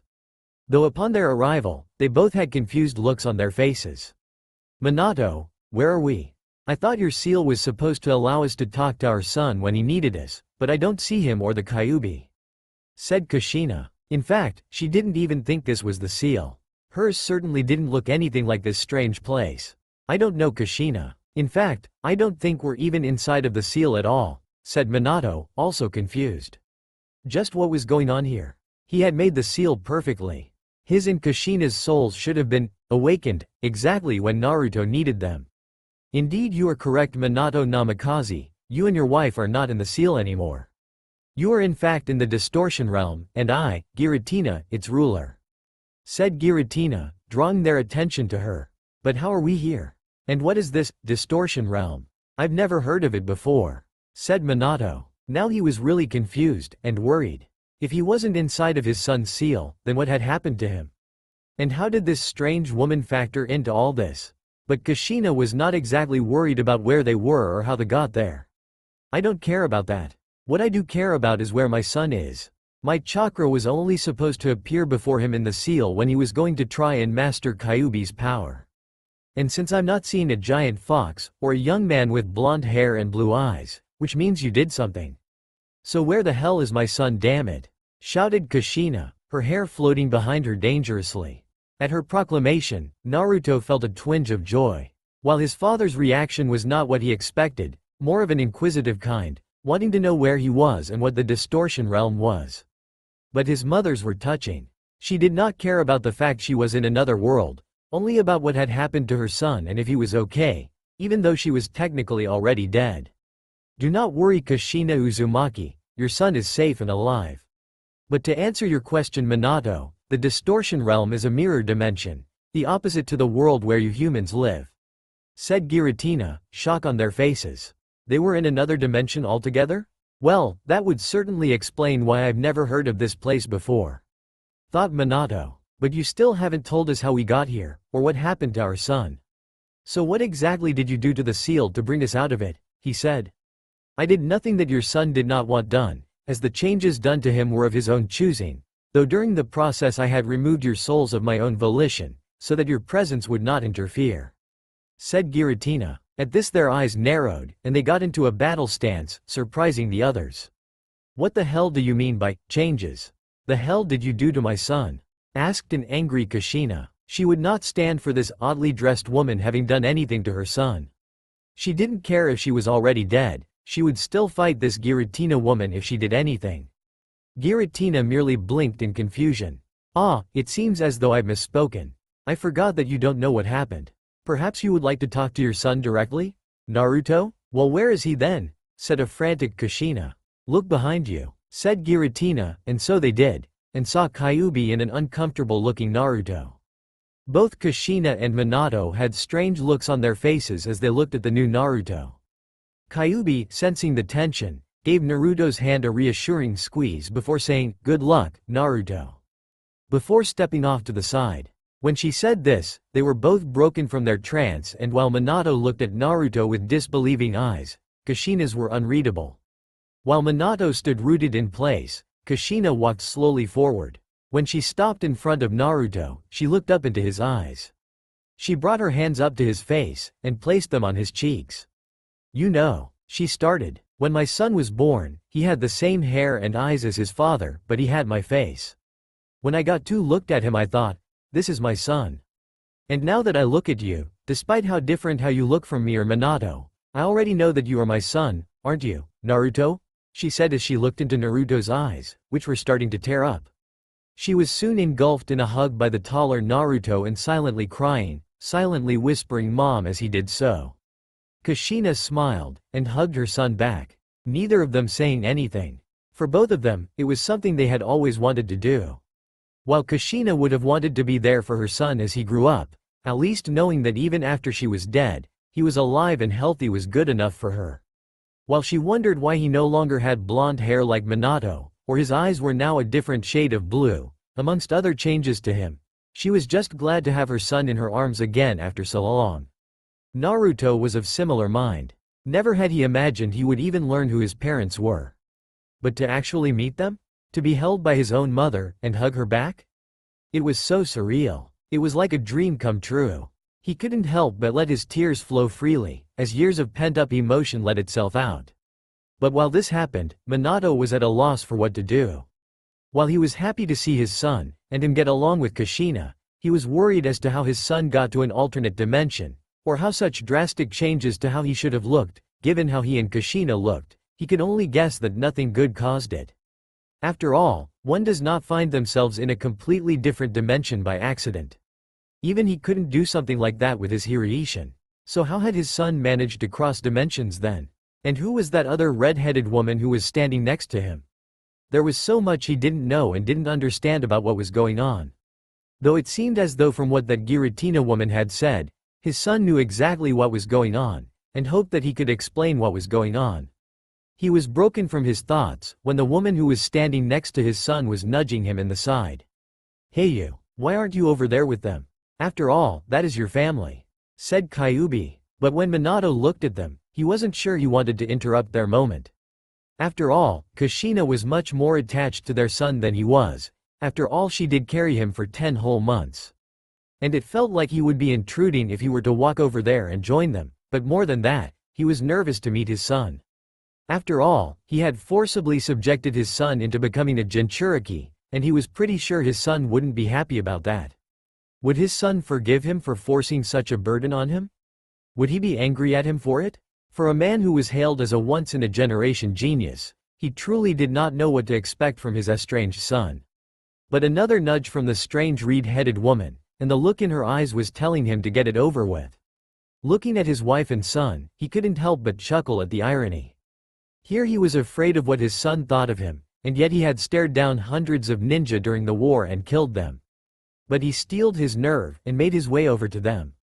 When he was but a few feet away from them, he cleared his throat to get their attention, which he managed to do, as they stopped hugging each other and looked straight at him. "Oh, I'm sorry Minato. Here I was hogging him, when you wanted to talk to Naruto as well, right?" "Well, go ahead," said Kushina, and she took a couple steps back. She had completely forgotten that Minato was there as well, as she was too busy enjoying the moment with her son. But now Minato was looking directly into Naruto's eyes, his tears of happiness having dried already. Neither one of them made a move for what felt like hours. Looking into his son's eyes, he realized they were parallel with his own, as he was the same height as he was, and he didn't even look fully grown yet, something he felt a little proud about it as he realized that his son was going to be much taller than he would be. He laughed in his head at the image of his son being even taller than Jiraiya.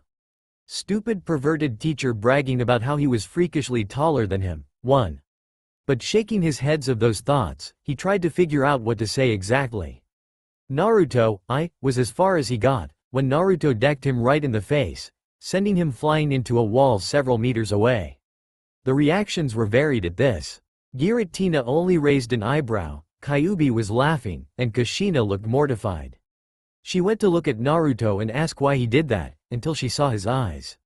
They were filled with anger, betrayal, pain, and loneliness. So much loneliness, and she realized why. Minato's hope for the village to see Naruto as a hero failed, just as she knew and foolishly hoped that it would. When Minato was hit by that punch, he noticed a few things. First, his son was fast. The second that really hurt. Not as bad as when Jiraiya suckered him into peeping on the women's hot springs, and Tsunade was there and he was used as a distraction so Jiraiya could escape, leaving him alone to deal with an irate Tsunade. No, while not that strong, his son was still fairly stronger than most shinobi. Third, was that his son was obviously angry with him, like he thought he would be. Picking himself off of the ground, he was rubbing his sore jaw. "You," said Naruto, catching their attention. "You stupid, ignorant bastard. What kind of idiot are you? Honestly, what the hell made you think it was a good idea to make me Kyuubi's Jinchuriki? I understand that mom wasn't strong enough to hold her, but really, thinking that the village would see me as a hero after she was forced into attacking it." And when he said that, Minato looked right into his son's eyes, and saw that same loneliness and pain Kushina did. He also came to the horrible realization that Kushina was right. The village did not, respect his wish, and see his son as a hero. It felt as though his heart was being crushed, that he realized that he had foolishly trusted the Leaf Village, his home that he loved so much, treated his son like a monster and an outcast. But he just so badly wanted to believe that Konoha was different, that it was above such petty hatred and ignorance, but he was wrong. And now it was clear to him that he was wrong, and Konoha wasn't any different than any other village that hated Jinchuriki. And so, to the surprise of everyone there, prostrated himself before Naruto. "Naruto, there is nothing I can say to let you know how sorry I am. I was just so sure that the people of Konoha would be more open-minded, and see you as a person, not a monster. But I guess that was just the foolish hope of a foolish man. I can't imagine how it was for you, being alone without either me or Kushina to raise you. The decision to make you a Jinchuriki was mine alone, and against your mother's protests, I did it anyway, so please don't be angry with her, this was entirely my fault," said Minato. Kushina could only look on in sadness. She knew that Minato was basically already in the belief that Naruto would not forgive him, and sought to make sure that she could at least have a decent relationship with her son before their chakra ran out and they would truly be gone forever this time. It was rather bittersweet to know that she was right about how the village would react, when she so badly wished she would not. She then saw that Naruto walked over to Minato and watched with anticipation. Naruto stopped right in front of his kneeling father. "You know, like any orphan I wanted to know who my parents were. What they looked like, what kind of people they were. And now I know. My mother is a beautiful and kind woman." Kushina smiled brightly at this. It was nice for a woman to know that she was beautiful, but coming from her son, who she had not seen since he was born, meant quite a bit more. But Naruto wasn't done yet. "But you Minato are an idealistic moron." And everyone's sweat dropped at this, and Kyuubi let out a few snickers at this. "But I suppose, you were just hoping for the best for me, given that you and mom couldn't be there for me. While not a bad thing, it's certainly idiotic to be that much of an idealist, and you should have been more of a realist like mom is. So all in all, I suppose you're not that bad of a person, just that you're too idealistic. And I guess that I could have had a worse father than you," said Naruto, and Minato finally looked up at him into his eyes. And while he saw anger for what his decision had done, he also saw acceptance. Acceptance of what had happened, of what he had done, and of him. And for Minato, even if his son was angry at him, it was enough to know that he was accepted by his son. "Wait, how exactly did this all happen, son?" asked a confused Kushina. While she was happy that Naruto didn't hate Minato, or at least completely, one thing still bothered her. How did Naruto get into this dimension, and how did he change so drastically? Naruto let out a sigh. "Well, it went like this," and so Kushina and Minato were told of how Naruto came to become a legendary. From the scroll incident, which they scowled at the mention of Mizuki tricking him and trying to kill him, to Kyuubi calling on Giratina, and arriving in the Distortion world, and then becoming a legendary Pokemon. Though they were surprised that the red-haired woman before them was in fact Kyuubi in her human form, Naruto quickly talked them out of believing she was an enemy, as it was not her fault she attacked the leaf, not to mention that they would now get to spend a great deal more time with their son as their chakra would not be spent fixing the seal, or helping him master Kyuubi's chakra. But Kushina was still concerned about something. "So, since you're a legendary now, you're not human anymore, right? Does this mean that your DNA was changed as well?" That I'm no longer your mother, said a sad Kushina. After all, she only just got reunited with her son, and she didn't want to believe that she no longer shared any blood link with her own son. No Kushina, he is still your son. While Naruto is no longer human, he still has his original DNA. It's just that he is no longer human. It's difficult to explain, but his change into a legendary did not change his DNA exactly, just his species from human to Pokemon. So at most, only the parts of his DNA that make him human were changed to ones of a Pokemon, so the majority of his DNA will be the same, so he can still be considered your son.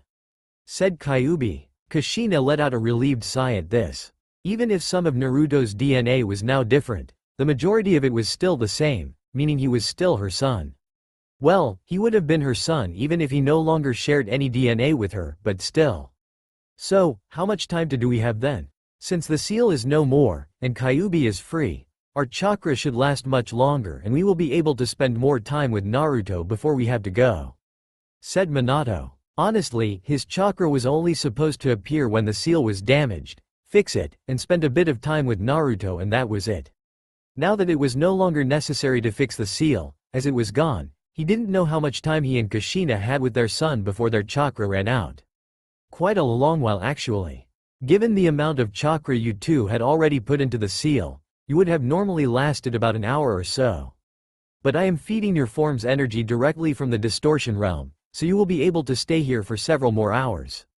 5 at the max for Minato, and about 7 or so for Kushina, as it seems her chakra is more potent than yours Minato, allowing her more time. Said Giratina. Minato, Kushina, and Naruto were happy to hear this. Though while Minato was a little upset he wouldn't be able to spend as much time with Naruto as Kushina would, he was just glad he would be able to spend that much time with him. But then a thought came to Naruto. It was a long shot, and might not work, but it was worth asking. Giratina, do you think it would be possible to turn my parents into legendaries as well? Said a serious Naruto, shocking everyone in the room. Minato and Kushina could only look in shock at their son. Had they just heard right? That their son had suggested that they become legendaries? Like him? They were touched at the thought that their son wanted to give them a chance at life again, even if it wasn't as humans. But while they were happy that he wanted them to be together, the fact was, they were dead. Heck, the chakra in their pseudo-forms would only last, even with Giratina's help, only several hours. But still, they couldn't help but let hope grow inside, at the prospect of finally being with their son. Even if he was already a young man, that didn't mean there weren't things they could still teach him as his parents. For Kushina, while there were many things she missed out on, but there were still plenty of things she would be able to do. Like embarrassing him on front any girlfriend he has, depending on whether or not she even approves of a girl for her son. For Minato, there were so many things that as a father he wanted to teach him. How to be a good man, how to treat women right, just not the way Jiraiya does. Actually, there were a lot of things relating to his sensei's habits he didn't want passed on to Naruto now that he thought about it. But to Giratina, the question was not easy to answer. But she decided to answer as best she could. While it was possible to turn people into legendaries, I just wasn't sure if it would work on Minato and Kushina. It could possibly work on someone who was recently dead, but for two who had been dead for over a decade, and little more than souls with only a few short hours left? I really have no idea. And she paused here for a moment. She wasn't sure if she really wanted to tell them the real reason why she especially doubted Minato being able to become a legendary. Especially in Minato's case. But seeing the looks she was getting, she decided she may as well tell them. Minato, while I believe there is a chance that this may work for Kushina, I highly doubt it will work for you. The reason being has to do with why you don't have as much time as Kushina. Your chakra is disappearing, and fast. It was as if all of your chakra is quickly being drawn to somewhere else. This doesn't make any sense, as it isn't happening to Kushina as well. Said Giratina, her response getting a rather bittersweet response from the family. While saying Kushina had a chance was better than no, the news that it was unlikely to work with Minato was upsetting. I think I know why. Said Minato, drawing everyone's attention to himself. The seal I used, the Shiki Fuin, summoned the Shinigami to take the other half of Kyuubi in exchange for my soul. This could also be the reason why Kushina would have more time to spend with Naruto than I would, because the piece of myself I left in the seal is being drawn to the rest of it inside of the Shinigami's stomach, with the other half of Kyuubi. Then all we have to do is get your body, said Naruto. I mean, if we can hurry up and grab yours and mom's bodies, which would increase the chances of the both of you being able to come back, right? And then we can pull out your soul from the Shiki, whatever the hell seal, right? Asked Naruto. He finally got to meet his parents, and then turning into legendaries was the only way he was going to keep them around, and he was damn sure going to do everything he could to make it a reality. While Minato's sweat dropped at his son for getting the name of the seal he had used, he was also thinking. After all, the seal he used essentially made him a Jinchuriki of the other half of Kyuubi. This linked his soul to hers. He had to mentally correct himself. While he had no idea what would become of the other Kyuubi, as whether or not she would be pulled out with the rest of his soul as well. If this all did work out, he just hoped that the other Kyuubi wouldn't be too angry once she was freed. That might work. With just their souls, it would be very difficult, but with their original bodies, no matter their condition, so long as we have enough pieces of them, should be enough for them to become reborn as legendaries, said Giratina, giving the family hope. She then snapped her fingers and a new creature appeared. Standing at 4 feet 11, two dark purple, bipedal Pokemon with a roundish body appeared. They have red eyes and a wide mouth. Multiple spikes cover their backs, and it has large pointed ears. Their arms and legs are short with 3 digits on both their hands and feet. They also have stubby tails. This is the fastest ghost-type Pokemon under my command, Gengar. While at times mischievous and even malicious, Gengar is very loyal if treated right. Giratina explained to everyone else. She then turned to Gengar. Now Gengar, you see the blonde man and the red-haired woman? She said, making sure to point at Kushina so the Gengar would not get confused since Kyuubi also had red hair. Those two are dead. I need you to locate their bodies and bring them to me as fast as you can, alright? They will provide you with directions as to where their bodies are buried, but you are not to be seen by anyone for any reason, understood? The Gengars nodded energetically and went straight to Minato and Kushina to get the location of their bodies. They would have started talking, had a crystal appear and 3 beams shoot from it right into the foreheads of Minato, Kushina and the Gengars. This special crystal was created by the psychic-type legendaries, and several were made and given to the legendaries so they would be able to communicate with each other. Though with a little fiddling with it, Giratina was able to allow it to show the Gengars the exact locations of their bodies would be buried, via their memories. When the light died down, the Gengars then jumped through a portal to get the bodies of Minato and Kushina as per its master's request. Now, all we have to do is wait, and hope Gengar doesn't get caught. While it is a ghost Pokemon, making it virtually undetectable if it wanted to be, it has a penchant for mischief and causing trouble. If not for the fact that Gengar is the fastest ghost type one could summon, I would not have summoned him, said an exasperated Giratina. But how were you able to summon him at all? I thought you said that no one could enter this world at all? Asked a confused Naruto. Because, I am the only ghost-type legendary in existence, and this affords me a great deal of control over all ghost-type Pokemon, she said, but got confused looks from everyone. Ghost-type? Asked Kushina. Then Giratina sighed in exasperation. That's right, they didn't know about the different types of Pokemon. In fact, it was a good idea to tell them about the different types now in case things did work out for Minato and Kushina, and they did become legendaries. Alright, as it will take Gengar a while to find your bodies, I will explain the different types of Pokemon, as well as their strengths and weaknesses to each other, said Giratina. And so one explanation later, they all knew of the different types of Pokemon, and of Naruto being a dark and flying hybrid. So, with my dark and flying type, I would be weak to rock, electric, ice, and fairy, right? And since I'm part flying, my normal weakness to bug and fighting type moves are negated then? Asked Naruto. Honestly, the fact that there were 18 different types of Pokemon threw him for a loop, but he managed to at least understand what his type was, and his strengths and weaknesses. Giratina let out a small smile. Very good Naruto, you are correct. You also have immunity to ground and psychic type moves as well. I'm not sure how this will all apply to your jutsu, though, so that's something you're going to have to find out on your own, said Giratina. She was happy that Naruto understood what his type was, and even more so that his flying type negated the weaknesses of his dark type. Well, at least he understood better than his mother, who looked like she had a headache. But Minato, there is something you should know about when the process begins.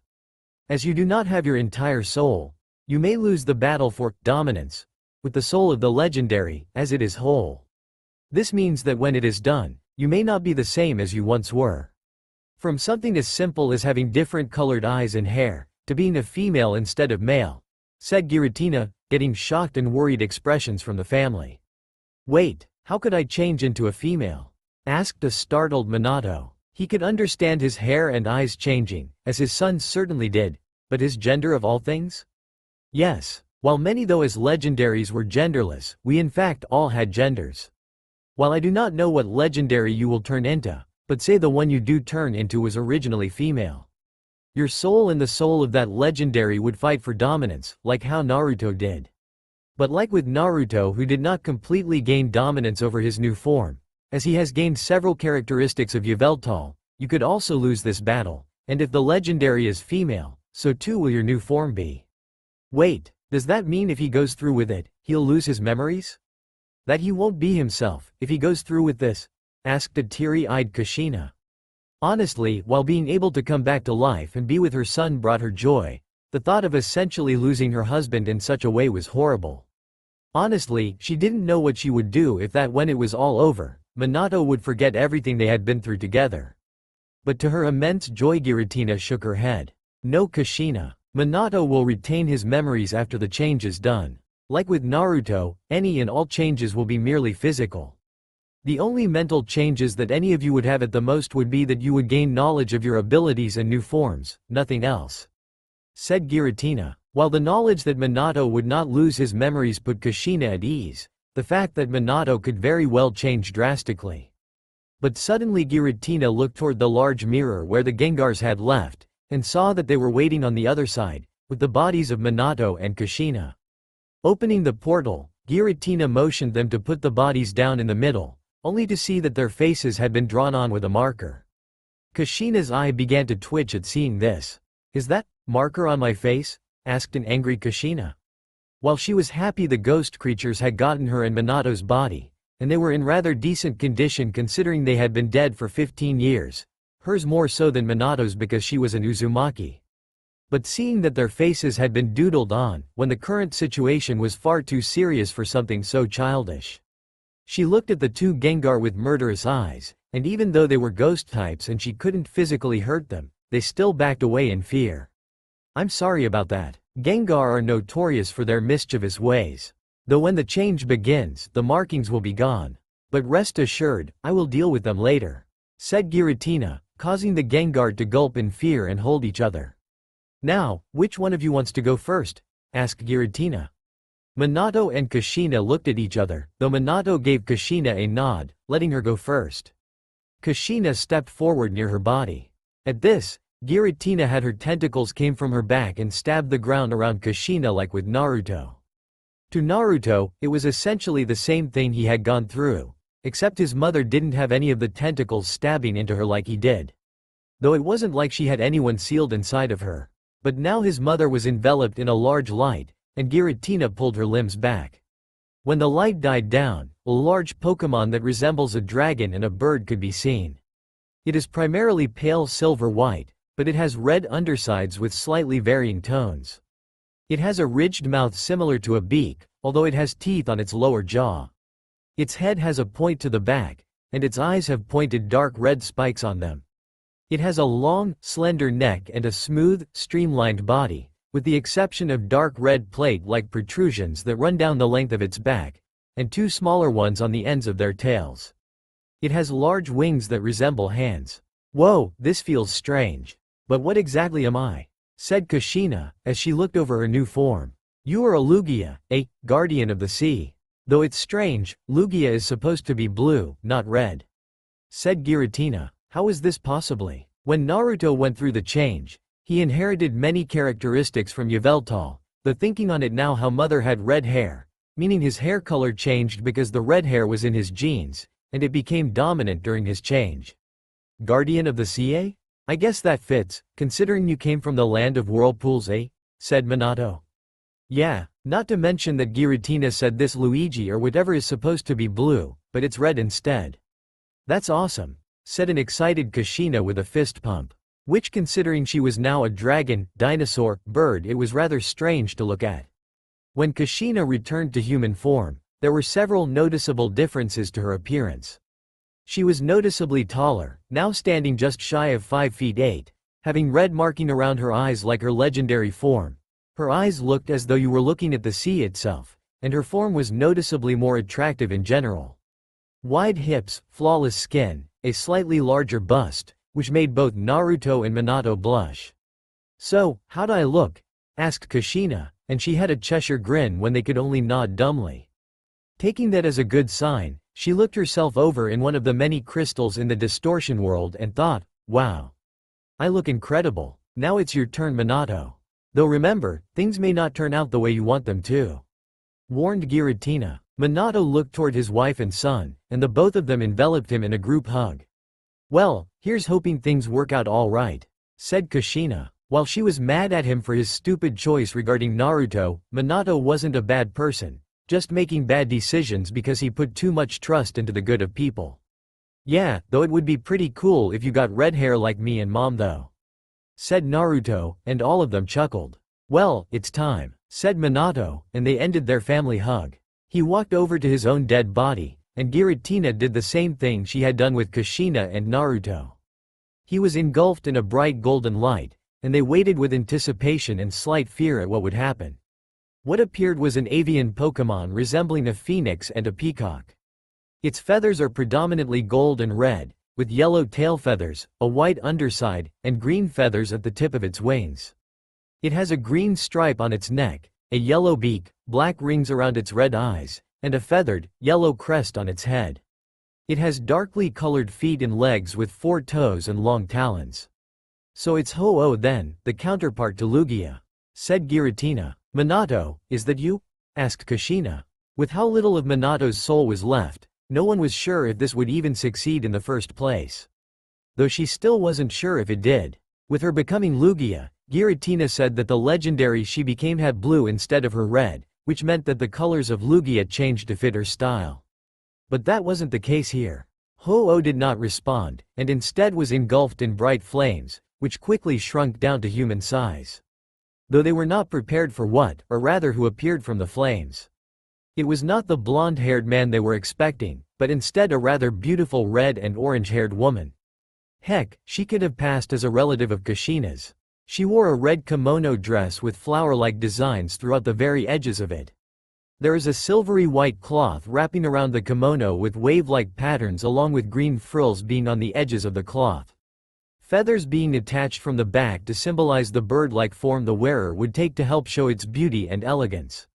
She had lovely red and orange hair, and dazzling blue eyes.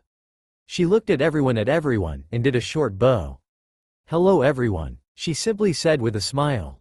Kushina's only response to her former husband having been turned into her wife made her eyes roll into the back of her head, and fall to the ground unconscious. Omake. Why Kushina and Minato's dead bodies had marker all over their faces. The two Gengars had just exited the portal to the human world. A realm that no Pokémon, save for maybe the ever-curious Mew, had been to in centuries. While they understood the mission given to them by their mistress was important, there was also the inherent nature of a Gengar to consider as well, which was to cause mischief. And so, along the way of getting the body of the person they were sent to get, along the way they had their fun. They tailed a few people along the way, managing to spook them. They sent several dogs who into frenzy, causing their animal-looking owners to try and calm them down. Heck, they even managed to pants several of those strange people with the pure white eyes. But when they got to their destination, and found the bodies, they just couldn't resist but take a page from the infamous Jigglypuff of long ago, and draw all over their faces.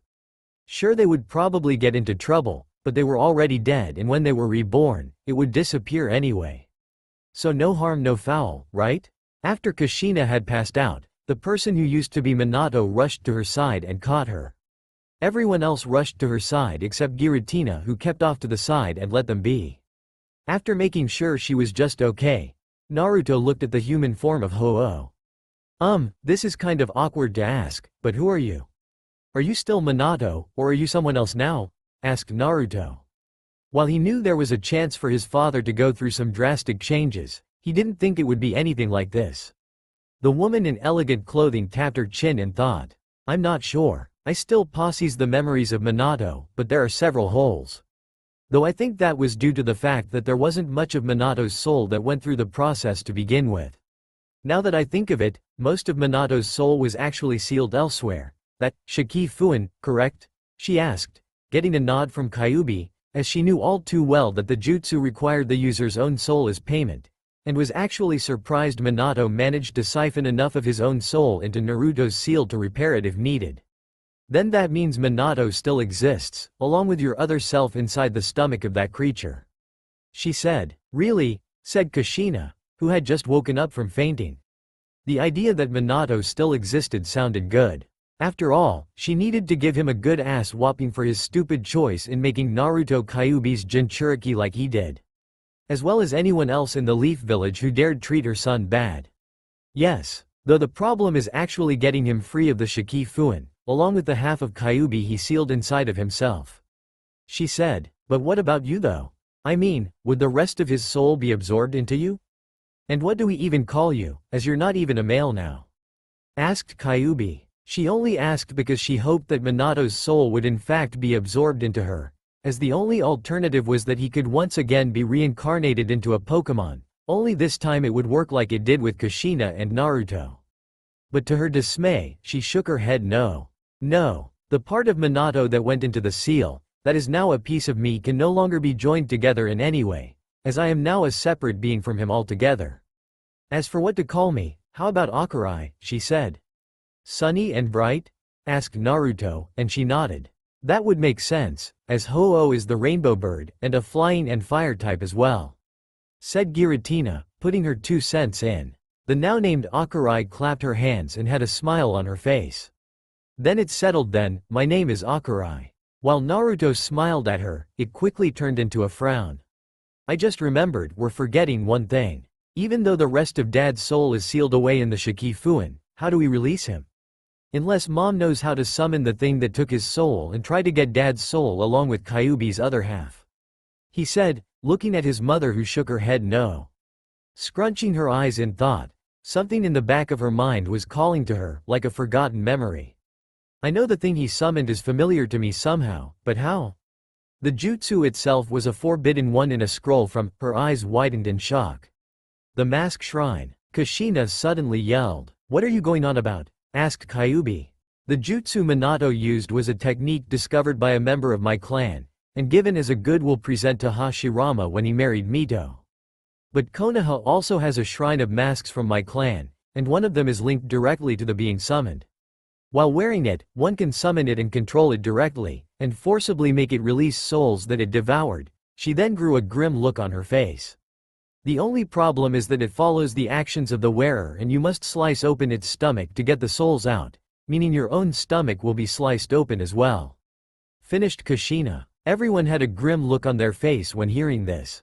At first they thought it was all good news when Kushina told them of a way to summon the creature to get Minato's soul back, right up until she said exactly how you were supposed to get the soul back from it, and everyone rubbed their stomachs at the thought of slicing it open to get the soul back.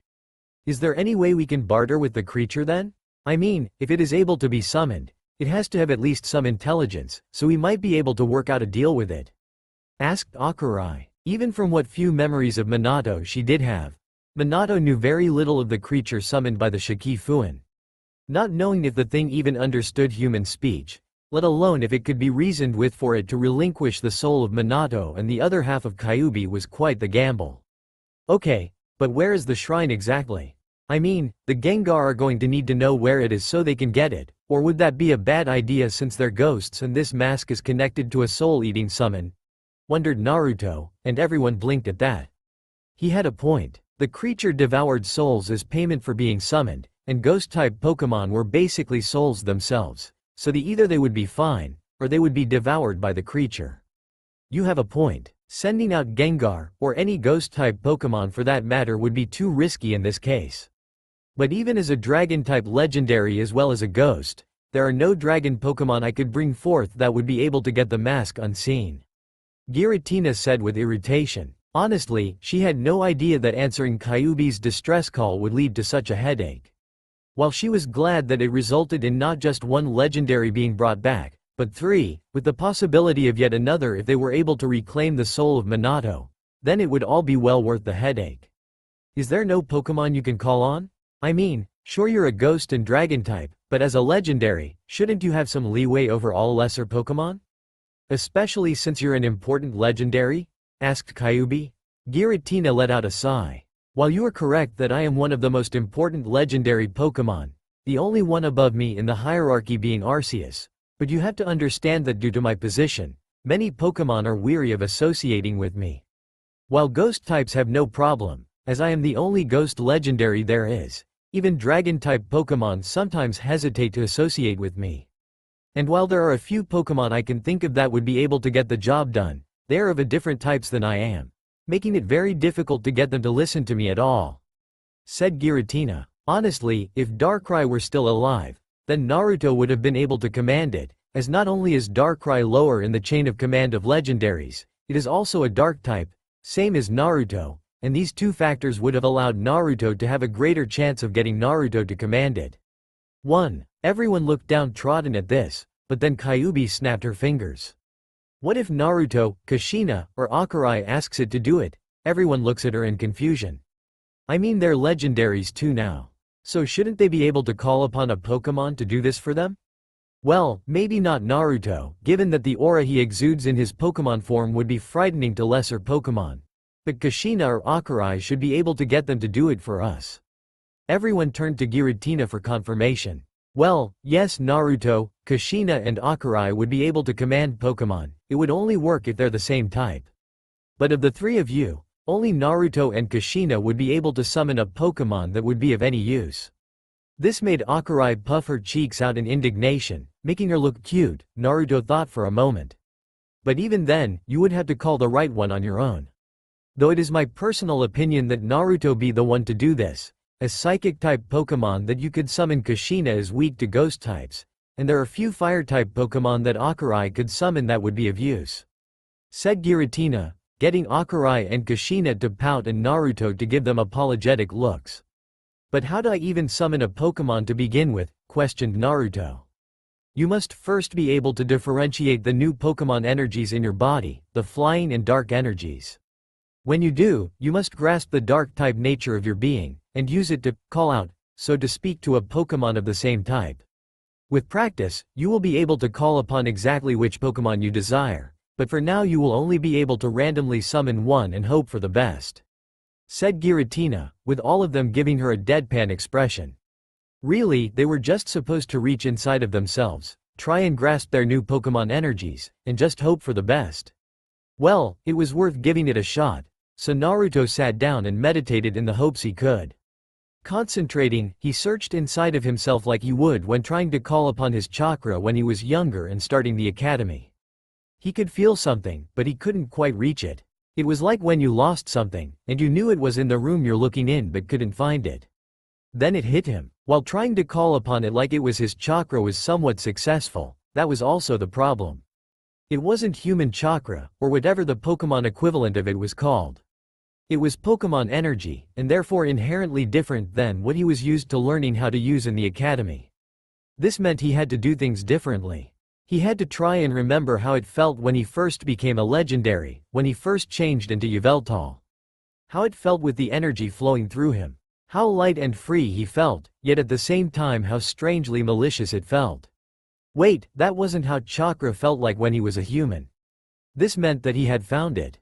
Letting out a smile in victory, he stood back up again.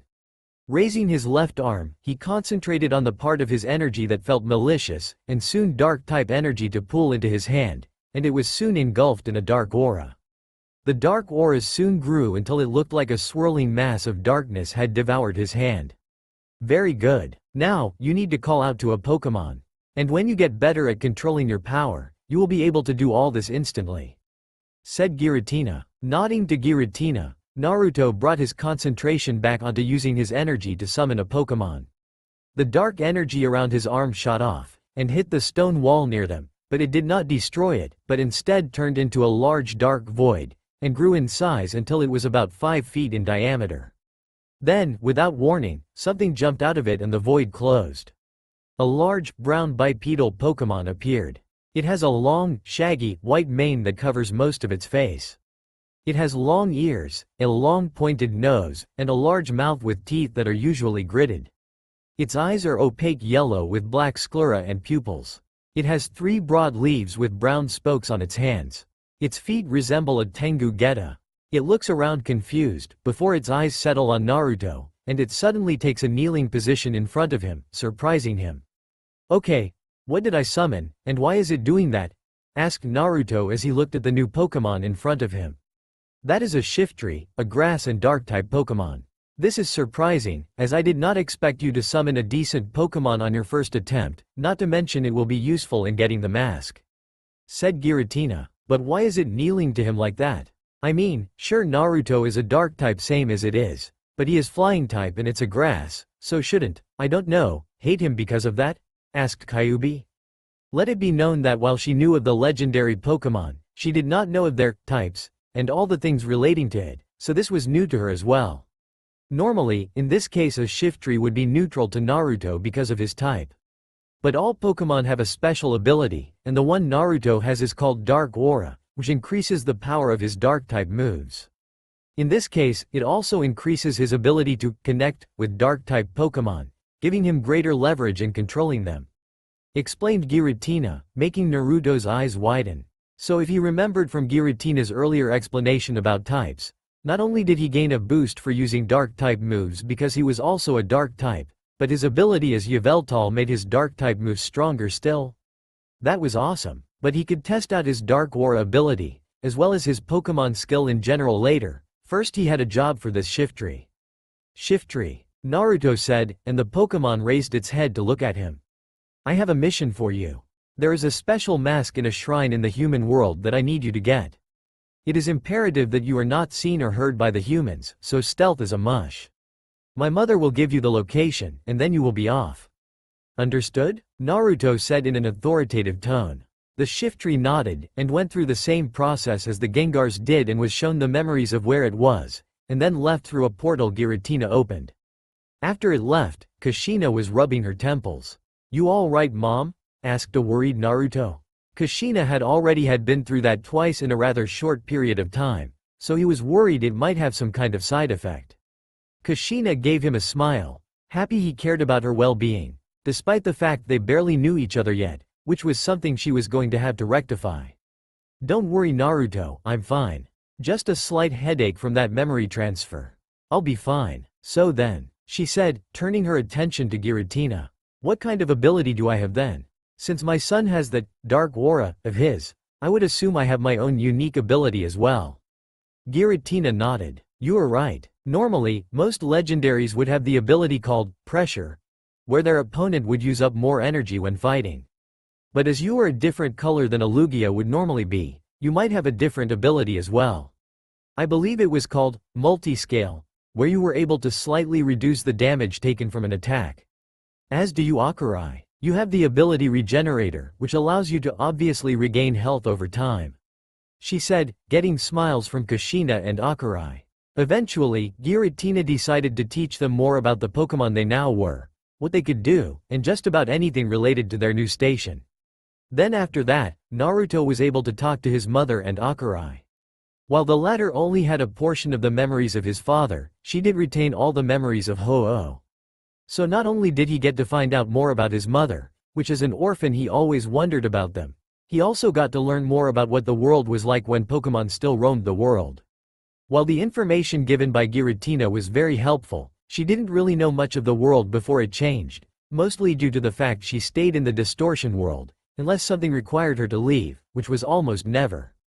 Though their talk was interrupted by the image of Shiftry appearing on the other side of the portal, holding the mask. Giratina opened up the portal, and allowed the Shiftry to enter. The Shiftry then kneeled before Naruto, and presented the mask to him. Everyone in the room could feel a deathly aura surrounding the mask, and knew Shiftry had gotten the correct one. Taking the mask, Naruto said, "Thank you for your assistance Shiftry. Now, how do I summon you?" he wondered aloud. As he did so, the Shiftry was engulfed in a dark aura, and then disappeared. As you have just witnessed, when you no longer require the assistance of a summoned Pokémon, you can simply will them away. But now, let's move on to more important matters, said Giratina, and everyone nodded.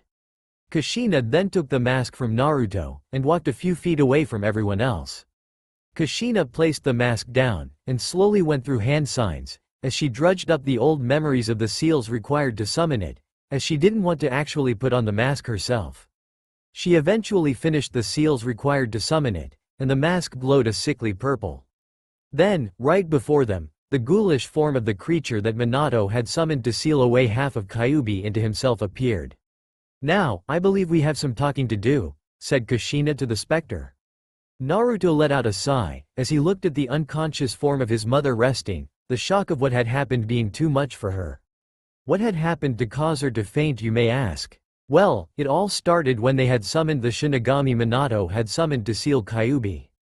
Only when it saw Giratina, it immediately attacked her. After a short battle, and Kushina using her chains to bind it, did they get a clear answer out of it as to why it attacked her? Only to be shocked and disturbed by the answer. Apparently, the Shinigami was actually the amalgamation of the Pokémon that haven't been able to get to the portal to their new home, and had been caught by the various teams and used for experimentation. But at some point during their torches tests, something happened. Some kind of explosion that had forced all of the Pokémon there to forcibly fuse together into what was now before them, with the ghost type being dominant, which would explain why it looked like it did, and why Naruto's dark move Sucker Punch was super effective against it. Needless to say, they were appalled by what had been done to the poor Pokémon. Giratina was the worst off, however, as a legendary and the only existing ghost-type legendary. It was her duty to take care of them. And so she did. Sending a message to Arceus about what had happened, she then essentially split apart the poor creature, so that all of the numerous Pokémon and human souls it had devoured were now free of their torment. And to Giratina's surprise, Arceus sent its thanks to her for finding those lost souls, and setting them free so that they could be purified and be able to pass on. But with that taken care of, Giratina then brought out Minato's soul for reincarnation like before, except this time it went without a hitch, mostly. It seems that with the missing piece of his soul that is now part of Akurai, he took on a few more characteristics of the legendary he became, the dragon and lightning type Zekrom. Instead of blonde hair, Minato now had pitch black hair with some of his former blonde hair as some zigzag stripes, and his former blue eyes were now red. But the biggest change of all was that he had no memories of Kushina. At first, they didn't understand how this could have happened, until Giratina figured it out. She explained that the soul fragment Minato put inside of the seal, that was now part of Akurai, had all the memories and feeling that Minato had concerning Kushina. Meaning that now they were permanently separated from him, and there was no way he would ever be the same man that had loved Kushina. While it was true that Akui now held all of these memories, the fact was that the man she fell in love with didn't even remember her, and the one that had those memories was a woman who at best could be considered Minato's twin sister. With all of that revealed, Kushina couldn't handle the strain and promptly fainted. But on lighter tone, the other Kyuubi that had been sealed inside of Minato had also been released, and had taken a form similar to that of the Kyuubi that Naruto had inside of him. Whereas the one sealed inside of Naruto had red hair, this one had a dark blue. She also had a darker skin tone, the kind one would expect of a resident of the Land of Lightning. Her eyes were also a bright yellow, as was the large bead in her hair. The blue-haired one stopped stretching, and placed her hands behind her head. Well, I have to admit he is rather handsome, and not a bad catch, from what limited memories I was able to get from you despite us being separated. She said as she gave Naruto a predatory smirk and a wink, making him turn even redder. Naruto, however, was saved from further embarrassment when Giratina coughed into her hand, getting their attention. Now that everything has been settled, I believe it's time we got down to business. As the four of you are now new legendaries, you will have to be properly trained in the use of your abilities, and know of your station as the specific legendary you are. This will take quite some time, especially since you will have to meet the other legendaries to familiarize with them. Any questions? Will we be going back to the elemental nations? Asked Naruto. I'm afraid I cannot allow that. While humans are not nearly as advanced technologically as they once were, their abilities with this fuinjutsu is also a big problem. If it is able to seal away someone as powerful as Kyuubi here, then no doubt it will be able to bind as legendaries. I will not allow my brethren to be used in a manner similar to the Biju, no offense. None taken, replied the two Kyuubi. But if we're leaving, what about the other Jinchuriki? What if we find some people who deserve a second chance, pleaded Naruto. At this, Giratina blinked. The other Jinchuriki? Is that what you were called when Kyuubi was sealed inside of you? And to be honest, she was so out of touch with the human world, that she didn't even know that Kyuubi had been sealed in the first place, let alone all of the Biju had been sealed away. Yes, the rest of the Jinchuriki and the other Biju. All of us have been sealed, said the red-haired Kyuubi. I see. If that is the case, then something must be done about that.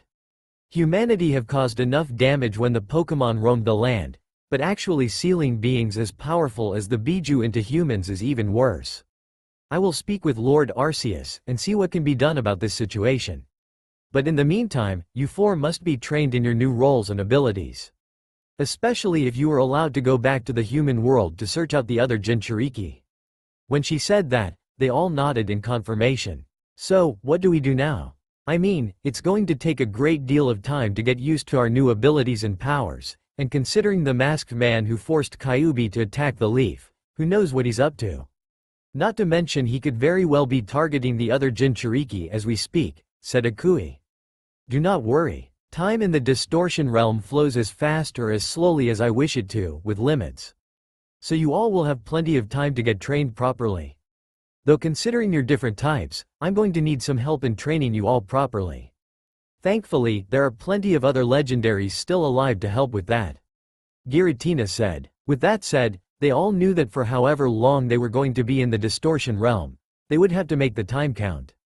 Not only would they have to keep the other Jinchuriki safe from the machinations of the masked man who attacked Konoha all those years ago, but they would also have to deal with the other hidden villages who would no doubt cause quite an uproar over having their property stolen. But their eventual reunion in Konoha would be bittersweet for Minato and Kushina, as while Minato had permanently lost his memories of Kushina, he still had the ones concerning his life in Konoha, which meant that when they got back there they wouldn't be able to stay very long, and would have to say goodbye to their old friends forever, as they knew that as Pokemon, they wouldn't be able to stay in the elemental nations. Kushina especially couldn't wait to see her old friend Makoto. And not to mention this would give Kushina time to deal with the fact the man she once loved was now a woman. Though Akurai seemed rather enthusiastic about it. Konoha, 1 month later. Things had been very hectic after Naruto had disappeared. Sarutobi had declared martial law within the village, as not only had Naruto been kidnapped by some strange creature, but Mizuki was also a traitor who it turns out had been working for Konoha's biggest traitor, Orochimaru. When Sarutobi had learned this, he was especially furious that Orochimaru had managed to turn one of his ninja into a traitor. And so he had his ninja weed out any more traitors of the snake, as well as any possible information on what happened to Naruto. But unfortunately, there was nothing that could be found on that end. Well, not entirely. Since no information could be found on what that tentacle was, Sarutobi summoned the Monkey King Enma and asked him if he knew anything about it. But the only thing he was able to get out of Enma was a myth about some kind of strange summon world that housed creatures entirely unlike any other, and rivaled the Biju in power. The only other thing Enma knew was something about some kind of creature known as the Keeper of the Mirror World, the Distortion. The myth stated that some kind of otherworldly creature lived in a world parallel to their own, and they believed that it was similar to a summoned creature's land. But there was a problem. There was no way for Enma, or any other summoning creature, to even get to this supposed land and contact them like summons sometimes did. And so, that small glimmer of hope that Sarutobi thought he had found turned out to be another dead end. With each failure, he felt his heart become heavier as he slowly began losing hope of ever finding Naruto again. He had promised himself to look after the boy as best he could, and while he knew that he hadn't done the best job, Naruto's life hadn't been too bad. But before he could get lost in his thoughts of failure, an Anbu had appeared in his office. "What is it?" asked Sarutobi tiredly. "Sir, the lake where Naruto Uzumaki had disappeared is glowing strangely," said the Anbu, and Sarutobi immediately stood up. "Anbu," he said, and immediately the Anbu that were hidden in the room appeared. "I want every available ninja at that lake on the double. I will not tolerate any excuses. It seems as though the thing that kidnapped Naruto is making a return. And I want to be there to properly greet it. With that, the Anbu left to go inform their comrades, and Sarutobi left for the clearing where he watched helplessly as Naruto was taken, not knowing he was going to be in for the reunion of a lifetime. At the clearing, as the Anbu had said, the small lake was indeed glowing, like when you take a prism and shine a light through it. Already several ninja were there, and surprisingly enough Kakashi was there before anyone else had been. Kakashi, since you were the first one here, maybe you can tell me what's going on? Asked Sarutobi. Sir, not too long ago, the lake began glowing, as you can clearly see. Immediately, I had one of the Anbu patrolling this area go inform you of this. While waiting, I made a shadow clone to see what was on the other side, since Naruto had been dragged through. Said Kakashi. And, pressed Sarutobi. Letting out a sigh, Kakashi continued. What I saw was something unlike anything I had ever seen before. The whole world was a mess. There were floating structures, as if gravity itself was out of whack. Even the water was flowing upside down in some parts. My shadow clone would have looked further, until something dispelled it. And from what I could gather, it was similar to what had kidnapped Naruto a month ago. Said an angry Kakashi. He blamed himself just as much as Sarutobi did, if not more so.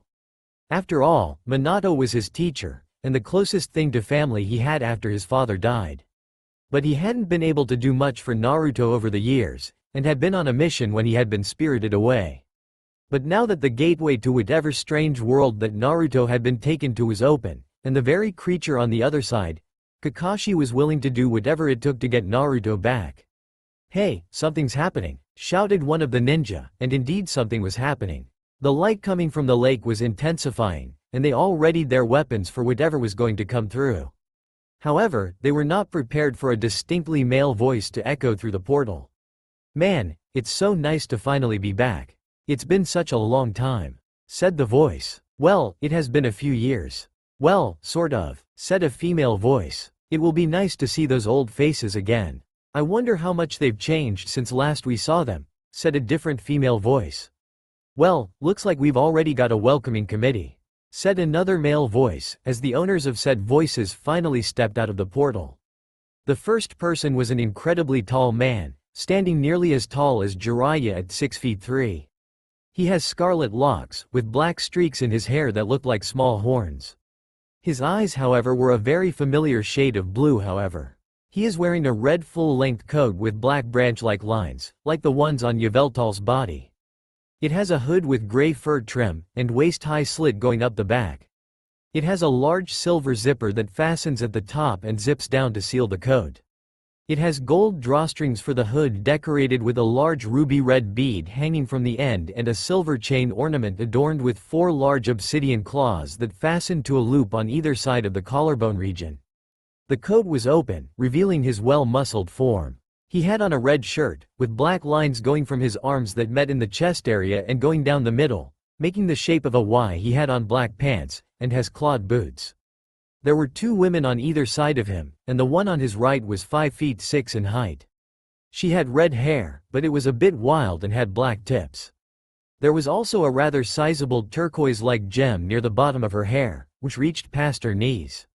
Though she was wearing a rather provocative skin-tight gray shirt that showed off her generous bust, being around a large C to low D, she also had light gray pants, but wasn't wearing any shoes. She has red markings around her eye, which were turquoise. Her skin, while having a small tan to it, was flawless. The woman on the other side of him looked identical to the other, except she had golden eyes, her hair was blue, the gem in her hair was yellow like her eyes, and she had the skin tone like someone from Kumo. The next woman shocked many, as she greatly reminded them of Kushina.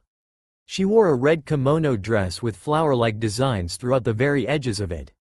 There is a silvery white cloth wrapping around the kimono with wave-like patterns along with green frills being on the edges of the cloth. Feathers being attached from the back to symbolize the bird-like form the wearer would take to help show its beauty and elegance. She had lovely red and orange hair, and dazzling blue eyes. But what really got them was the woman standing right next to her, who looked exactly like Kushina did. The only difference was that she had some kind of strange red marking near her eyes. She was also wearing a dress similar to what Kushina was seen wearing, except it was silver in color with red accents. And the last person to step through the portal nearly gave them all heart attacks, as the man looked just like Minato, just with different hair and eye colors, and the coat, which used to be white with red flames on the edge, was now black with yellow lightning bolts.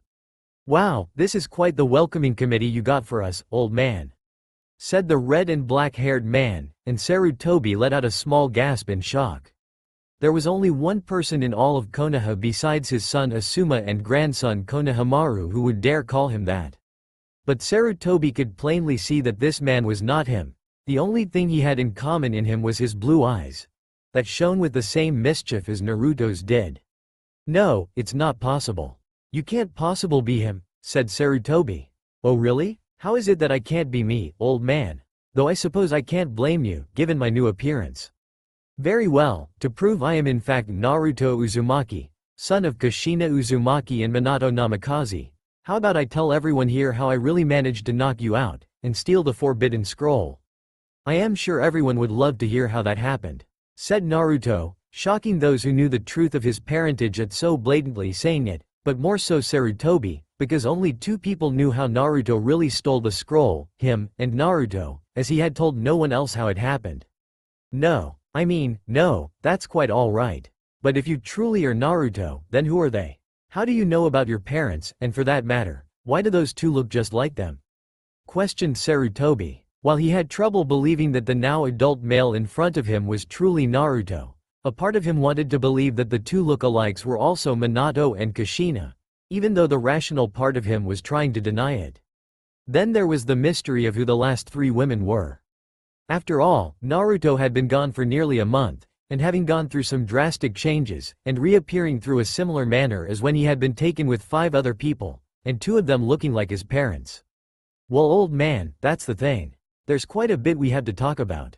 Not only about the people standing beside me, but also about the fact that you've been lying to me for years," said Naruto with a serious look. Sarutobi flinched at that, and could only let out a tired and relieved sigh. He knew he wasn't going to enjoy the conversation he was about to have, but he was just glad that Naruto was safe and unharmed. That's all for now. If you enjoy, then please like, share and do comments.